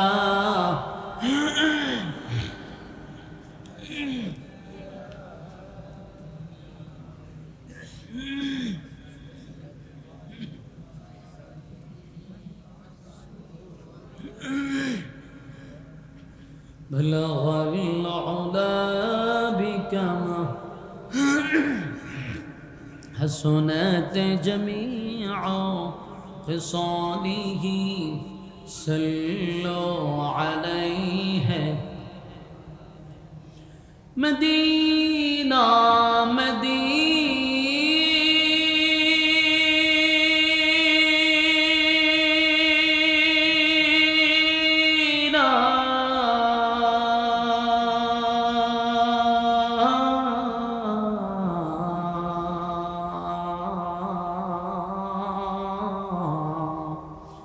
مدینہ مدینہ مؤمنوں کی گنگنا ہے دیدار مدینہ عاشقوں کی تمنا ہے بلغ العلا بکمالہ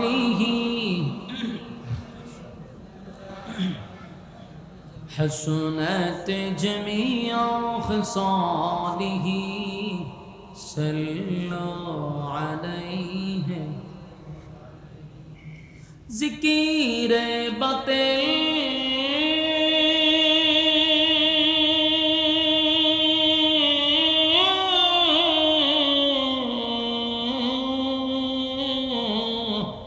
کو ہٹا دل سے जिक्र में तेरे लगा दे रोज शब ला इलाहा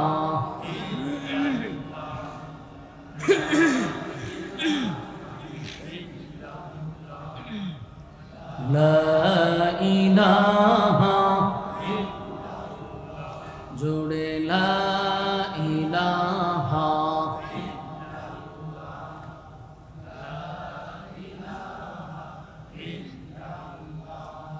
ला इलाहा इल्लल्लाह ला इलाहा इल्लल्लाह ला इलाहा इल्लल्लाह ला इलाहा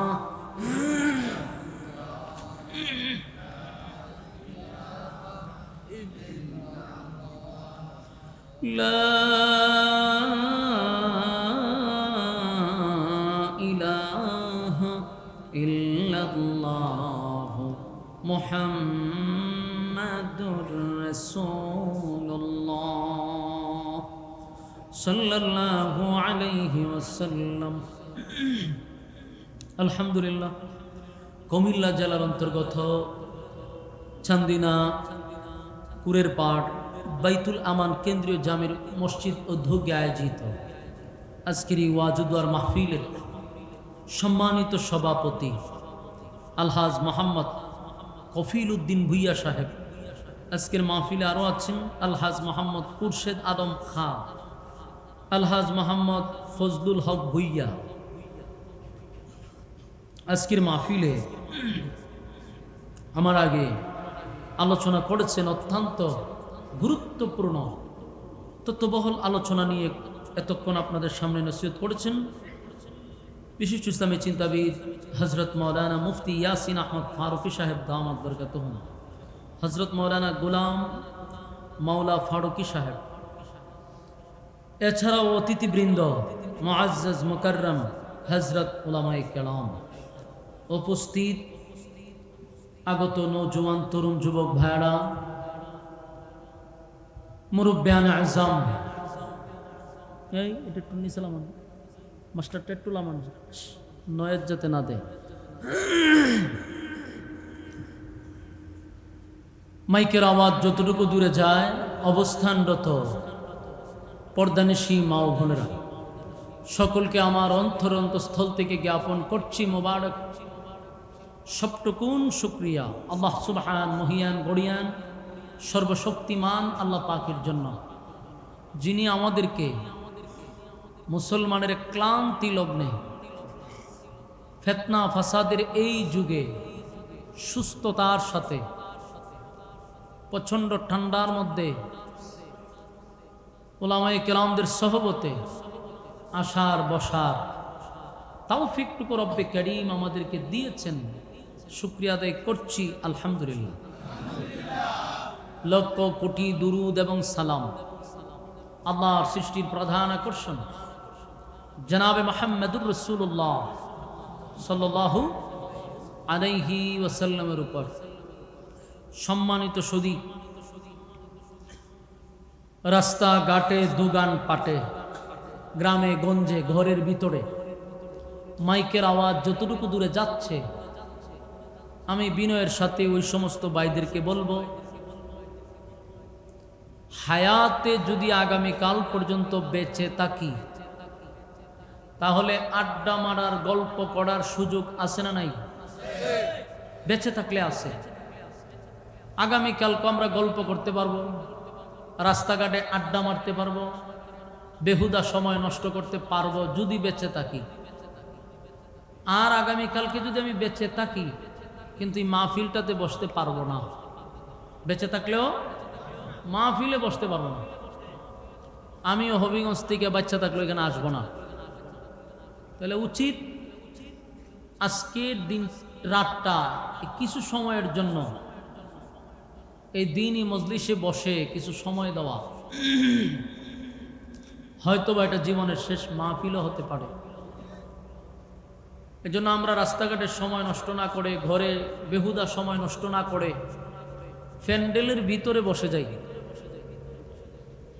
রাসূল বলেন নাজালাত আলাইহিমুস সাকিনা, উপর থেকে সাকিনা রহমত নাজিল হয়। তাহলে রাস্তাঘাটে আমাদের জন্য নিরাপদ না, প্যান্ডেলের ভিতরটা হলো আমাদের জন্য নিরাপদ। যতক্ষণ বসা থাকবো গুনাহ হবে না, এটাই সম্ভব। প্যান্ডেলের বাহিরে গেলে গুনাহ হবে, এটাও সম্ভব। তাই গুনাহমুক্ত পরিবেশে বসছি, আলহামদুলিল্লাহ। সম্মানিত সুধী, আমি আপনাদের এখানে আজকে আসার আগে নবাবপুর আর একটা প্রোগ্রাম বাদ এশা করার কথা ছিল। জানি না কালকে ফেসবুকে কি হয়, বলা যায় না। সোশ্যাল মিডিয়ার যুগ তো, বক্তা যদি মাহফিল মিস করে তো তার 14 গোষ্ঠী উদ্ধার করে দেয়। কিন্তু বক্তা যে একটা মানুষ, এটা তো বোঝা দরকার। বাংলাদেশ হলো একটা উন্নয়নের দেশ। বলুন কিসের দেশ? আমেরিকাও ফেল, এই বাংলাদেশে এত উন্নত হয়। বিগত 16 বছরে এত উন্নয়ন হয়েছে, বহির্বিশ্বে মাঝে মধ্যে আসে শুধু উন্নয়ন দেখার জন্য। আর আমাদের দেশের রাস্তাঘাট দেখার জন্য বিভিন্ন দেশ থেকে মানুষ আসে। এটা এমন একটা দেশ যে রাস্তার মধ্যে আপনি বিনোদন পাবেন, রাস্তার মধ্যে আপনি চাইলে বিভিন্ন সুইমিং পুল পাবেন, রাস্তার মধ্যে আপনি বিভিন্ন বৈচিত্র্য দেখতে পাবেন। কখনো কখনো গাড়ি উপরে উঠে অটোমেটিক, আবার কখনো নিচে নামে, কখনো ডাইনে যায়, কখনো বামে যায়। আর গাড়ির যে ভাষা, অনেকে বুঝে না, আমরা বুঝি। গাড়িও কথা কয়। গাড়ি মাঝে মধ্যে আমাদেরকে বলে হুজুর উন্নয়ন উন্নয়ন উন্নয়ন। এখন আমার বাড়ি হইল হবিগঞ্জ। হবিগঞ্জ থেকে আমি ঢাকা প্রোগ্রাম করতে পারি অল্প সময়। হবিগঞ্জ থেকে কালকে আমি মাগরিবের পরে প্রায় এশারের আগ মুহূর্তে ব্রাহ্মণবাড়িয়ার থেকে দৌড়ায় গিয়ে আমি নারায়ণগঞ্জে প্রোগ্রাম করে চলে আসছি, 2টা। তো আমি বাড়ির থেকে আজকে বাড়িছি 2:30টার দিকে, কারণ জানি এটা কুমিল্লা আসতে হবে, তাও আবার সারা বাংলাদেশের সবচেয়ে উন্নত একটা জেলার উপর দিয়ে। এটার নাম হলো ব্রাহ্মণবাড়িয়া। এটা হলো বাংলাদেশের সবচেয়ে উন্নত এবং সবচেয়ে দামি একটা জেলা, মানে রাস্তাঘাটের দিক দিয়ে। গোটা বাংলাদেশের সবচেয়ে উন্নত রাস্তা যা আছে সব ব্রাহ্মণবাড়িয়াতে গত 16 বছরে সরকারে কইরা দিয়ে গেছে। তো এই রাস্তা দিয়ে আসতে গেলে মিনিমাম 5 ঘন্টা হাতে নিয়ে আসতে হয়, কারণ উন্নয়ন ঠেলায় আসতে হবে না। এই জন্য আমি 2:30টার সময় বাইরেছি। বাইরনির পরে বিশ্বরোড মোড়ে যে দাঁড়াইছি 1.5 ঘন্টা নাই, কোনোভাবেই আমরা উন্নয়ন ঠেলাইতে পারতেছি না। কষ্ট মষ্ট করে উন্নয়ন ঠেলায় ব্রাহ্মণবাড়ি আইসা আবার শহর দিয়া ঢুকলাম, এখানে আরো 1 ঘন্টা নাই উন্নয়ন। এরপরে আপনার ব্রাহ্মণবাড়ি শহর ফাইডিয়া কোনো রকম যখন আপনাদের কুমিল্লার জেলা আস্তে আস্তে শুরু হইলো, কিছু গাড়ি টানলো, কংসনগর আইয়া এখানে আবার একটা জাম আছে, বাজার লেগে থাকে, ঠেলায় ঠেলায় এমন হন আর আধা ঘন্টা। এই করতে করতে বাদ এশার মাহফিল তো আমার রাস্তায় শেষ। আপনারা যে আমার দাওয়াত দিছেন, 1 মাস আগ থেকে একটা প্রিপারেশন নেন, তারপরে প্রচার প্রসার করেন, কত মেহনত একটা মাহফিল করতে কমিটিরা যে কত কষ্ট করে এটা আমি বুঝি। একটা বক্তা যদি না আসে এই মাহফিলটাই শেষ। শুধু শেষ না, এলাকার মানুষে কমিটিরারে কয় যে এরা বাটপার, বক্তা দাওয়াত দিছে না, আমরার কাছ থেকে কালেকশন করছে, বিভিন্ন অপবাদ তাদের সহ্য করতে হয়। এটা আমরা বুঝি। এই জন্য আমার একটা সিস্টেম কি জানেন, আমি মাহফিল যদি কারো কাছ থেকে একবার রাখি, আমি যদি সুস্থ থাকি মাহফিল মিস করি না, এটা আমার সিস্টেম। আজকে 10 বছর ধরে আমি ওয়াজ করি। যদি কমিটি ঠিক থাকে আর আমি সুস্থ থাকি, মাহফিল মিস হবে না। যদি মাহফিল মিস হয়, ওই কমিটির মধ্যে কোনো সমস্যা আছে, নাহলে অন্য কোনো ঝামেলা আছে। কিন্তু আমার ব্যক্তিগত কোনো মাহফিল আমি মিস করি না। যে আপনি আমারে দিলেন হাদিয়া, আরেকজনে দিলাইল 1 লাখ টাকা, তো আমি আপনার টাকা আরেকখানে রাখুন, এই ধর্ম আমার নাই। 20 লক্ষ কেটে যদি প্রধানমন্ত্রীও ফোন দেয়, আমি মাহফিল ক্যান্সেল করি না। এই নীতির উপরে আসি বিদায় অল্প বয়সে 64 জেলা ঘোরার বাকি নাই, খালি বাংলাদেশ না বাহিরেও প্রোগ্রাম করি। তো সুতরাং কারণ একটা মাহফিল করতে গিয়া কমিটি টেকা চাইলে টেকাও দেয়, কিন্তু যদি মাহফিলটা মিস হয়, এরা যে অভিশাপটা দেয়, এই অভিশাপটা একটা বক্তা ধ্বংস হওয়ার জন্য যথেষ্ট। এই জন্য আমি মাহফিল মিস করি না, আমার ভয় লাগে যে মানুষ অভিশাপ দেয়। তা আল্লাহ জানে, কালকে ফেসবুকে খিতায় কমিটিরে কইছি যে আল্লাহ হাজির নাজির রেখে কইছি, আপনি ভিডিও কল দেন, আমি কই আছি দেখেন, আমি তো আগাইতে পারতেছি। আপনাদের প্রোগ্রামে গেলে এই প্রোগ্রাম মিস হইতো আছে, সব মিলাইয়া পরে শান্ত হইয়া আপনাদের মাহফিল আইসা পড়ছে। তো আমি আমার জায়গার থেকে কথাগুলো ক্লিয়ার করলাম, কারণ সমালোচনা তো কেউ করতে এখন আর কারো কাছ থেকে অনুমতি চায় না।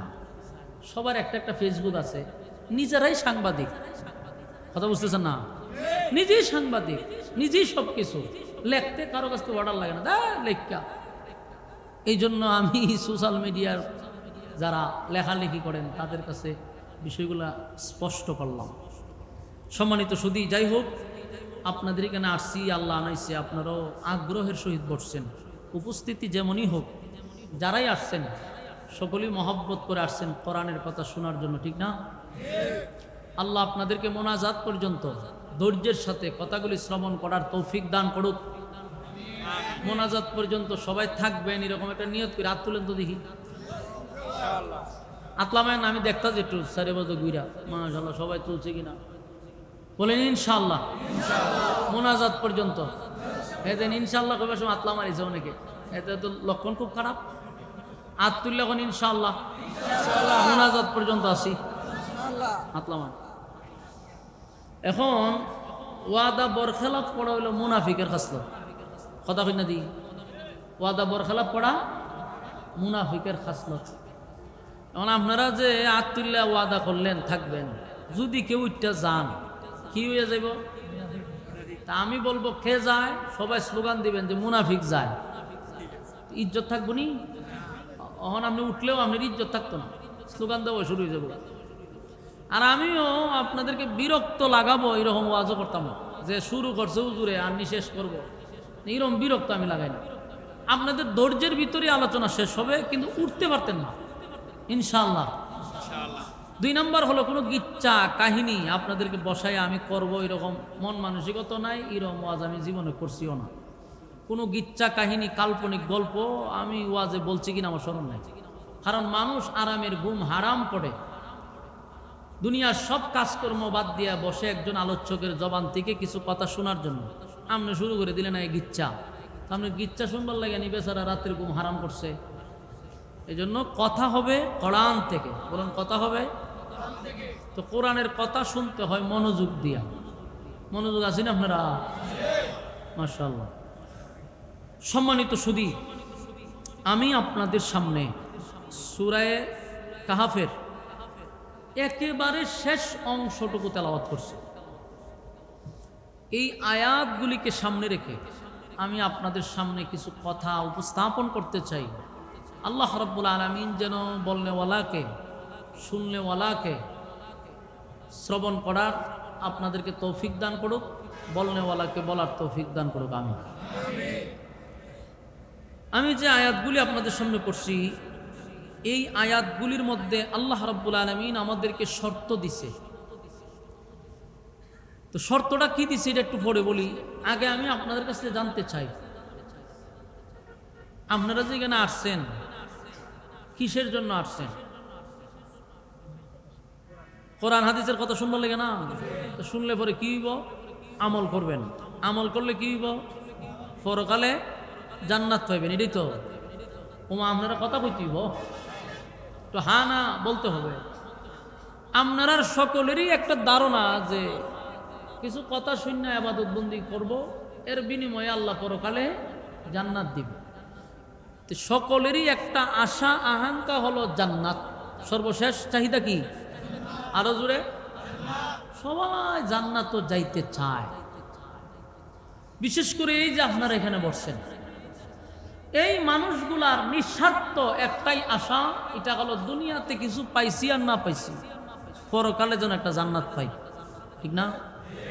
এই মাহফিলগুলাতে কিন্তু বড় বড় শিল্পপতিরা বসে না, কোটি কোটি টাকার মালিকরা কিন্তু ওয়াজ নসিহত শুনে না, ইবাদত বন্দি করার তাদের সময়ও নাই, কারণ অনেক টাকার মালিক তো ডাইনে বামে কত কিছু করতে হয়, আর কি সময় আছে? তো এই সমস্ত জায়গাতে বসে কারা? সাধারণ মানুষগুলো যারা পরকালে বিশ্বাসী, কোরআনের উপর বিশ্বাস, আল্লাহ এবং তার নবীর উপরে মহব্বত। এরার শেষ একটা আশা হলো দুনিয়াতে আমরা সুখ শান্তিতে যতটুকুই থাকলাম আর পাইলাম, পরকালে যেন আল্লাহ আমরা একটা জান্নাত দেয়।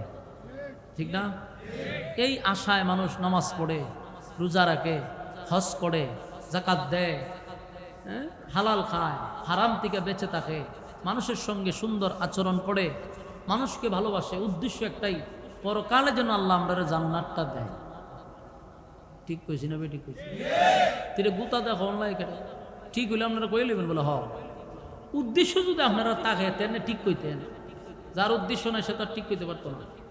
বলুন আমাদের আফসুস কি? জান্নাত। বলুন আমাদের আফসুস। ওমা এটি কিতা মাউত বুঝ। আচ্ছা যাক, আমাদের উদ্দেশ্য হলো আমরা জান্নাত চাই। ঠিক না? কি এক ডং রে ভাই, কই যাইতাম সব কেন মিডিয়া সিডিয়া দিয়া হুতায়ালা।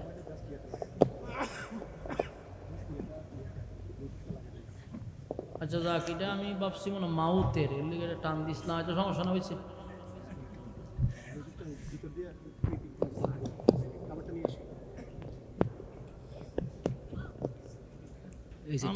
খাবেন না হরেন।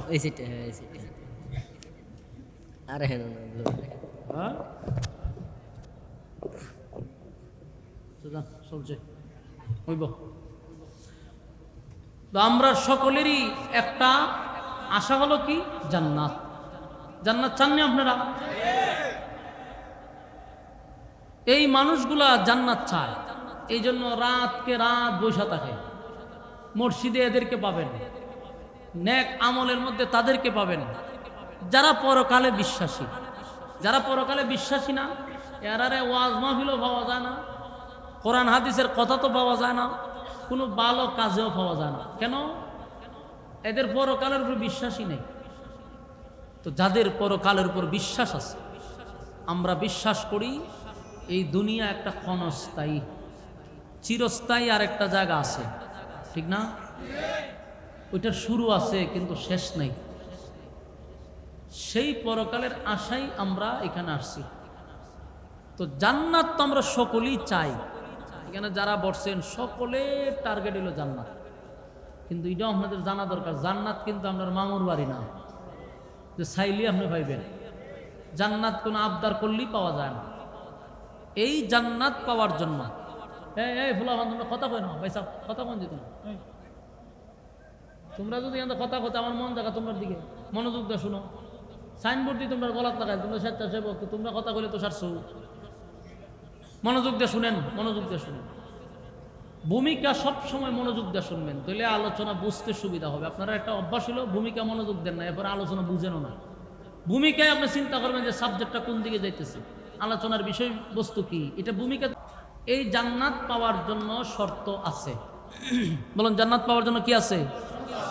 শর্ত। বিনা শর্তে জান্নাত দিবে না, এটা আল্লাহ আগেই জানাই দিছে, বিনা শর্তে দিব না। তাহলে জান্নাত পাইতে গেলে শর্ত আছে। এই জন্য আল্লাহ দুইটা শর্ত দিছে। আমি যে তেলাওয়াত করছি যে আয়াতগুলি, এই আয়াতে আল্লাহ দুইটা শর্ত দিছে। এই দুই শর্ত যারা মাইনা কবরে যাবে, আল্লাহ বলেন কানাত লাহুম জান্নাতুল ফিরদাউসি নুজুলা। আল্লাহ বলেন যদি দুই শর্ত মানো, আমি আল্লাহ তোমরা ওয়াদা দিছি জান্নাতুল ফিরদাউসের মেহমান বানাবো। জান্নাত কিন্তু 8টা, এর মধ্যে একটা ভিআইপি আছে। ভিআইপি জান্নাতটার নাম হইল জান্নাতুল ফেরদাউস। এই জান্নাতুল ফেরদাউসে যাইতে গেলে শর্ত কয়টা?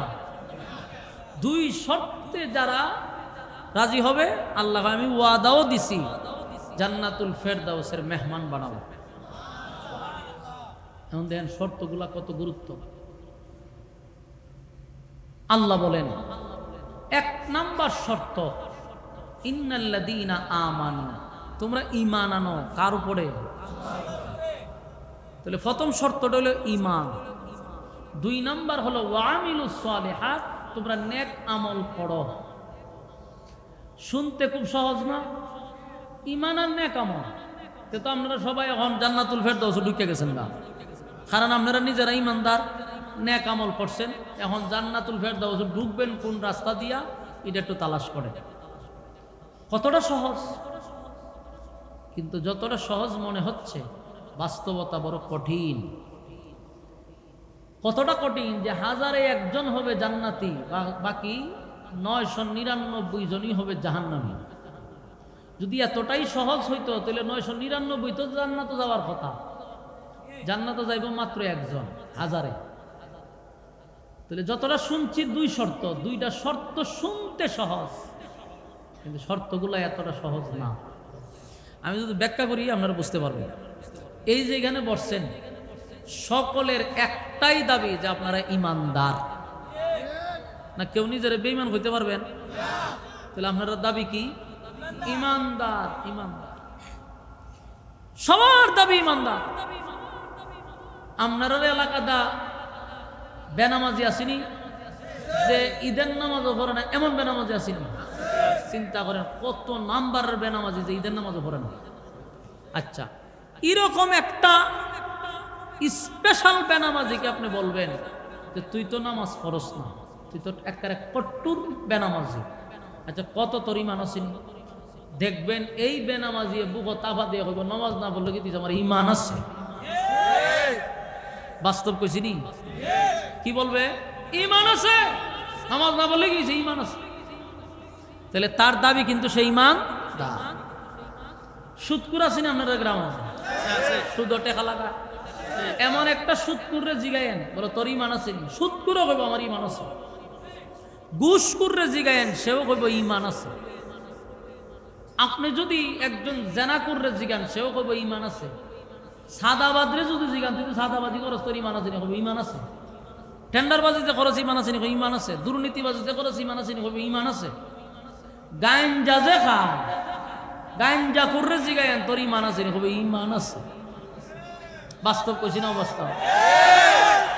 এখন প্রশ্ন হইল, দাবির বেলায় কিন্তু সবাই নিজের ঈমানদারই দাবি করে। এতক্ষণের আলোচনায় কি বুঝলেন? সবার দাবি আমার ঈমান আছে, কেউ নিজের বেঈমান বলে না। এখন একটা প্রশ্ন হইল, গাজা কুরেও কই ঈমান আছে, জানা কুরেও কই ঈমান আছে, বেনামাজিও কই ঈমান আছে, সুদ কুরেও কই ঈমান আছে, ঘুষ কুরেও কই ঈমান আছে, বেফরদাওয়ালাও কই ঈমান আছে। কেন? কারণ হেও জানে যে আমি নিজের ঈমানদার দাবি করছি, এমন কোনো বেড়া নাই আমার বেঈমান কইতো। ঠিক নেই? কেন? কারণ হলো তার কাছে ঈমান মাফার কোনো মিশিং নাই। যদি ঈমান মাফার মিশিং থাকতো তাহলে কিন্তু আবার নিজের ঈমানদার দাবি করতো না। আল্লাহ যদি ঈমান মাফার থার্মোমিটার বাড়ি করতো, সব্বনা সব্বনা, জোর উঠলে যে মিশিংটা দিয়া মাফে, এটার নাম কি? থার্মোমিটার। দেখবেন যার জোর উঠছে এর বগলের নিচে এটা আমরা ঢুকায় কতক্ষণ খাড়া করায় তোরায়, এবার টান দিয়া বাইর পড়ে, বাইর করে হয় 104, 103। ঠিক না? মানে জ্বর উঠছে আপনি, অথচ জ্বর দেখাও যায় না, ছোঁয়াও যায় না, বুঝাও যায় না, কিন্তু পয়েন্টে উঠে আপনার এত পয়েন্ট জ্বর। আল্লাহ যদি ঈমান মাফার মিশিং দিত তাহলে দেশের কেউ বাদ যাইতো ধরা খাওয়ার থেকে। বক্তা কন, শ্রোতা কন, ফির কন, মুরিদ কন, এরপর আপনার নেতা কন, কেতা কন, সবাই ধরা পড়ত। আমি যে বক্তা আইছি ওয়াজ করতাম, আমি গড় গেলে পরে প্রথমে কমিটিরা হয়তো একটু বগলে নিয়েছি আলগি দেন, আমি দিলাম হইলে আলগিতে, দুহাই দিলে হলো থার্মোমিটার। দুহাইয়া কতক্ষণ হলে হুজুর একটু সহ্য ধৈর্য ধরে খালি থাকেন, আমরা দেখতে পাচ্ছি কিতা করণ যায়। কতক্ষণ পরে টান্দা বাড়ি করে হয়তো হুজুর ইমান তো জিরো দেখা যায়, আপনি ওয়াজ করবেন কেমনে? ইজ্জত লইয়া তাড়াতাড়ি বাড়ির যান, ওয়াজ করণ লাগতো না। ঠিক নেই? ফির আইসে মনে করেন মুরিদ করতে হয়তো হিসাব মুরিদ মু পরে আগে বগলের নিচে আলগি দেন, আলগি দিয়ে হেরো ঢুকাই দিছে থার্মোমিটার, ঠান্ডা বাইর করে দেখতো এই যে ফির সাহেবের থার্মোমিটার লাল বাতি জ্বলে। ফির সাহেবরে কইতো আপনি ইজ্জত লইয়া তাড়াতাড়ি বাড়ির যান, বাইরে ভিড়ের সামনে তুলে পাবলিক। ফির সাহেব গেছে নেতায়া কই দেখেন স্লোগান দেয়, অমুক ভাইয়ের চরিত্র ফুলের চেয়ে পবিত্র, ফুলের চিকো এর চরিত্র বলে পবিত্র। তো এই যেমন যে গাঁজা করি স্লোগান দেয়, কি নেতারও মনে মনে কি খুশি, ফুলের চরিত্রের মধ্যে দাগ আছে, আমার মধ্যে দাগ নাই। তো এই সময় হইলো যে এই স্লোগান তেমন লাগতো না, আগে নেতার বগুলোর নিচে ডালগিটা বলে মিল্লা 3-4 জনে মিলে আলগিট দিয়ে ওই 8টা ফালাই হয়তো সুজয় খালি থাকলো লরিস না, ঠান্ডা বাইর করে দেখতো নেতার ইমানের পয়েন্ট 0। তো তোর মতো এইরকম বেইমান আমরা ভোট দিতাম না, ঠিক নেই? তাহলে সব জায়গা ধরা পড়ে যেত। তখন দেখতেন গাঁজা করে জীবনে ইমানদার দাবি করতো না, বেনামাজি ইমানদার দাবি করতো না, কেউই দাবি করতে রাজি হতো না, কারণ চেক করলে তো ধরা পড়বো। আর এখন সবাই দাবি করে কেন? চেক করে দেখার কারো ক্ষমতা নাই। এলে যেমন গাঁজা খায়, গাঞ্জা খায়, আর আমার ইমান শক্তি হইতেছে, ইমান আরো পাওয়ারফুল হইতেছে, নাউজুবিল্লাহ। সম্মানিত সুধী, তাহলে আমি প্রথমেই বলছিলাম যে দাবির বেলায় সবাই নিজের আমরা ইমানদারই মনে করি, কিন্তু ইমানদার হওয়া অত সোজা না। সত্যিকারের ইমানদার হওয়া এত সোজা না। প্রত্যেকটা ইমানদারের উপরে ইমানি পরীক্ষা হবে। ইমানের পরীক্ষায় যারা উত্তীর্ণ হবে, আল্লাহ তাদেরকে কানাত লাহুম জান্নাতুল ফিরদাউসি নুজুলা, তাদেরকে জান্নাতুল ফিরদাউস দিবে। কি বুঝলেন? ইমানদার ইমানের দাবি করছেন, দাবি করলে চলবে না। ইমানদার যদি সত্যিকারেরই হন, 100% পরীক্ষা আসবে আপনার উপরে। আর এই পরীক্ষায় যখন আপনি পাস করবেন, এর বিনিময়ে আল্লাহ আপনাকে জান্নাত দিবে। তাহলে 100% বিনা পরীক্ষা পাস না করলে আপনাকে ফেরদাউস দিবে তো দূরের কথা, নরমাল জান্নাতও পাবেন না। এগুলো ফাইনাল কথা। কথা কি বুঝতেছেন? তাহলে এখন আমরা বুঝবো যে ইমানদার আসলে কিভাবে হইব। আল্লাহ এক আয়াতে বলছেন, আমিনু কামা আমানান নাস, ঈমান আনো ওই মানুষদের মতো। ওই মানুষ কারা? যারা ঈমানের পরীক্ষায় উত্তীর্ণ হয়েছে, তাদের মতো ঈমান আনো। তারা কারা? তাফসীর কারকরা বলেন এই আয়াত দ্বারা সাহাবায়ে কেরামদেরকে ইঙ্গিত করা হয়েছে, তোমরা তাদের মতো ঈমান আনো। অথবা অনেক তাফসীর কারকরা বলছেন আমিনু কামা আমানান নাসের ব্যাখ্যা আব্দুল্লাহ বিন তামের হতে পারে। আমিনু কামা আমানান নাসের ব্যাখ্যা ফেরাউনের বউ আসিয়া হতে পারে। আমিনু কামা আমানান নাসের ব্যাখ্যা ফেরাউনের দাসী হতে পারে। কারণ যাদের নাম বলছি সবাই ইমানের পরীক্ষায় ফার্স্ট ডিভিশনে পাস হয়েছে, দুনিয়া থাকতেই জান্নাতের সার্টিফিকেট পাইছে। অসংখ্য সাহাবীরা জান্নাতের সার্টিফিকেট দুনিয়াত পাইছে, কারণ পরীক্ষায় পাস। তো সম্মানিত শুধু নিজেরা তো আমরা ইমানদারি দাবি করি। আমরা বাংলাদেশের যে ইমানদার দাবি করি, আমরা ইমানে এত দুর্বল যে কেউ যদি আমরারে বালা কইরা রং চা 1 কাপ খাওয়ায়, ইমানটা বিক্রি করে লাগে। বাস্তব কইছি না? বাস্তব। এই যে এখন আছে ইলেকশনের একটা ধুমধার একটা শুরু হয়েছে না, শাসটল গুলাতে গিয়া দেখবেন সব সময় এখন জমজমাট থাকে। কারণ যত রাজনীতিক কথাবার্তা আছে এখন শাসটল হয়। তো নেতারাও এখন আর ঘরে ঘরে না গিয়া শাসটলে যায়, গিয়া ওই দেখেন শাসটলের দরজা করে একটা সালাম আলকি দেয়, হাত তুললে সালাম আলকি দিয়া আসেনি ভালো, সবাই জি জি ভালো আছে। বেটা দাঁড়াইছে গুরু মার্কা লইয়া, তো গুরু গিয়া কয়ে রে তোমরা সবাই ভালো আছে বলে ভালো। তো কয়া যায় আর আরে সবাই রং চা দেন, দুমসে রং চা খাওয়ায়। তো গুরু মার্কায় জিগায় খাওয়াইলাম যে রং চা, বুট কারে দিবেন? সবাই চিন্তা করেন না, বুট আপনারই দিবেন। তো গুরু মার্কা খুব খুশি না? কথা কয় না? গুরু মার্কার রং চা খাওয়ায় বুট পাইছে, বেচারা খুশি হইয়া সালাম আলকে আরেকটা দিয়া গেছে গা। কিন্তু কিছুক্ষণ পরে যে আবার ছাগল মার্কা ঢুকছে, ছাগল মার্কা ঢুকে জিগেছে আগে গুরু কি খাওয়াইছে? রং চা খাওয়াইছে। কত আর দুধ চা দে, মানে দুধ চা খাওয়াইছে। খাওয়ানোর পরে ছাগলে কয় বুট কারে দিবি? বুট আপনারই দেওয়ান লাগবে, কারণ রং থেকে দুধও আইসেন। খুশি, ছাগলে সালাম আলকে দিয়ে গেছে। কিছুক্ষণ পরে আবার আছে বৈশ মার্কা, আয়া খবর লইছে আগে কি খাওয়াইছে? রং গেছে, দুধ গেছে। দিলে কফি খাওয়াইছে, কফি বুট কারে দিবেন? সর্বনাশ, সারা জীবন রং খাইছি, দুধ খাইছি, কিন্তু কফি কেউ খাওয়াইছে না। প্রমোশন বাড়াইয়া দিচ্ছেন, বুট আপনি পাবেন। আমি আপনাদের কাছে প্রশ্ন করি, বুট কয়টা দিছে? কয়জন রে? এর ইমান আছে না গেছে? এই তালের মুসল্লি তো আমরা দেশ। বাস্তব বলছেন অবস্থা যে আরে সালাম আলকে দিয়ে 500 টাকা দিয়ে বুট আপনি পাবেন। আর কেন নিয়ে সিফাত নিয়ে 1000 দরাজ বুট আপনি পাবেন। ওমা হে বলটি বুট দেয়। তোর ইমান আছে না গেছে? এই জাতির কি বুকের উপরে ভাত দেওয়ান লাগবো? ওমা, বুকের উপর ভাত দেওয়ান লাগবো? বুকের উপর তোর ভাত দেওয়ান লাগে না, তুই এমনি ইমান ছেড়ে দেয়। এর উপরে কি এর বুকের ভাত দিতেন আর এর কিতা ফিডাইতেন? ইমানের কি এর পরীক্ষা আসতো? এমনিতে ইমান নাই, সহালে গড়তে পারিস ইমানটা লইয়া ঘরে ফিরছে বেইমান হইয়া। এই হলো আমাদের জামানার এখন অবস্থা। বাস্তব না বাস্তব? সাহাবায়ে কেরামদের উপরে ইমানের পরীক্ষা আসছে, আমরার উপরে অনেক সময় পরীক্ষা আসে না। কেন জানেন? আমরা তো ক্লাসের ছাত্রই না।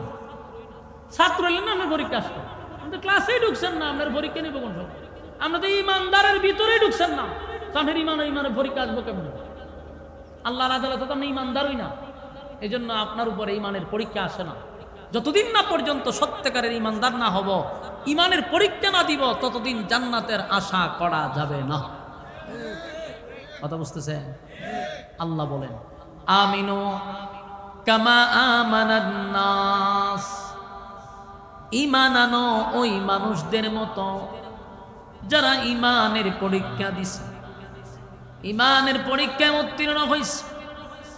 ঈমানের পরীক্ষা আসবে, এতে কোনো সন্দেহ নাই। আমাদের উপরে ঈমানের পরীক্ষা আসবে, ঈমানের পরীক্ষায় অটল থাকতে হবে। অলরেডি অনেক পরীক্ষা আসে, কিন্তু আমরা ফেল মারি। যেমন কেউ যদি নবীর বিরুদ্ধে কথা বলে, ইমানদারের ইমানি দায়িত্ব তার জীবন দিয়া, ইমানের দায়িত্ব হলো জীবন দিয়া নবীর ইজ্জত রক্ষা করা। ইমানদারের ইমানি দায়িত্ব, এটাই পরীক্ষা। যখনই দেখবেন আমার নবীকে নিয়ে কেউ গালি দেয়, কেউ প্রতিবাদ করুক আর না করুক, আমার সর্বোচ্চটা দিয়ে আমি চেষ্টা করব কোনোভাবে যেন আমার নবীর উপরে একটা আঘাত না পড়ে। কোরআনের অপমাননা যদি হয়, আমি আমার ইমানদারের ইমানি দায়িত্ব নিয়ে আমি প্রতিবাদ করব। আল্লাহকে যদি কেউ গালি দেয়, আমার দল যদি তার পক্ষে যায়, আমি আমার ইমানের পরীক্ষা দিব। প্রয়োজনে দলের মুখে আমি থুথু দিব, এরপরে ইমান বিক্রি করব না। আমি যেই দল করি, দল যদি দলের নেতারা যদি নাস্তিকদের পক্ষ নেয়, আল্লাহরে অপমান করার পরেও যদি তার পক্ষ নেয়, আমি একজন ইমানদার হিসাবে দলের মুখে আমি প্রস্রাব করব, তারপরেও ইমান বিক্রি করব না। কিনা বলেন? এটা আমার ইমান। এখানে আমি ব্যক্তি না, এটা আমার ইমানের সাথে প্রশ্ন। ইমানের ক্ষেত্রে যদি তুমি কোনো আঘাত দাও, আমি বরদাস্ত করব না। আমারে তুমি দল থেকে আঘাত করো, আমি মাইনা নিব। দলের পক্ষ থেকে আমারে গালি দাও, আমারে বঞ্চিত করো, কোনো অসুবিধা নেই, এটা পলিটিক্স। কিন্তু আল্লাহর রাসূলের সঙ্গে, কোরআনের সঙ্গে, ইসলামের সাথে কোনো পলিটিক্স চলে না। কথা কি বুঝতেছেন?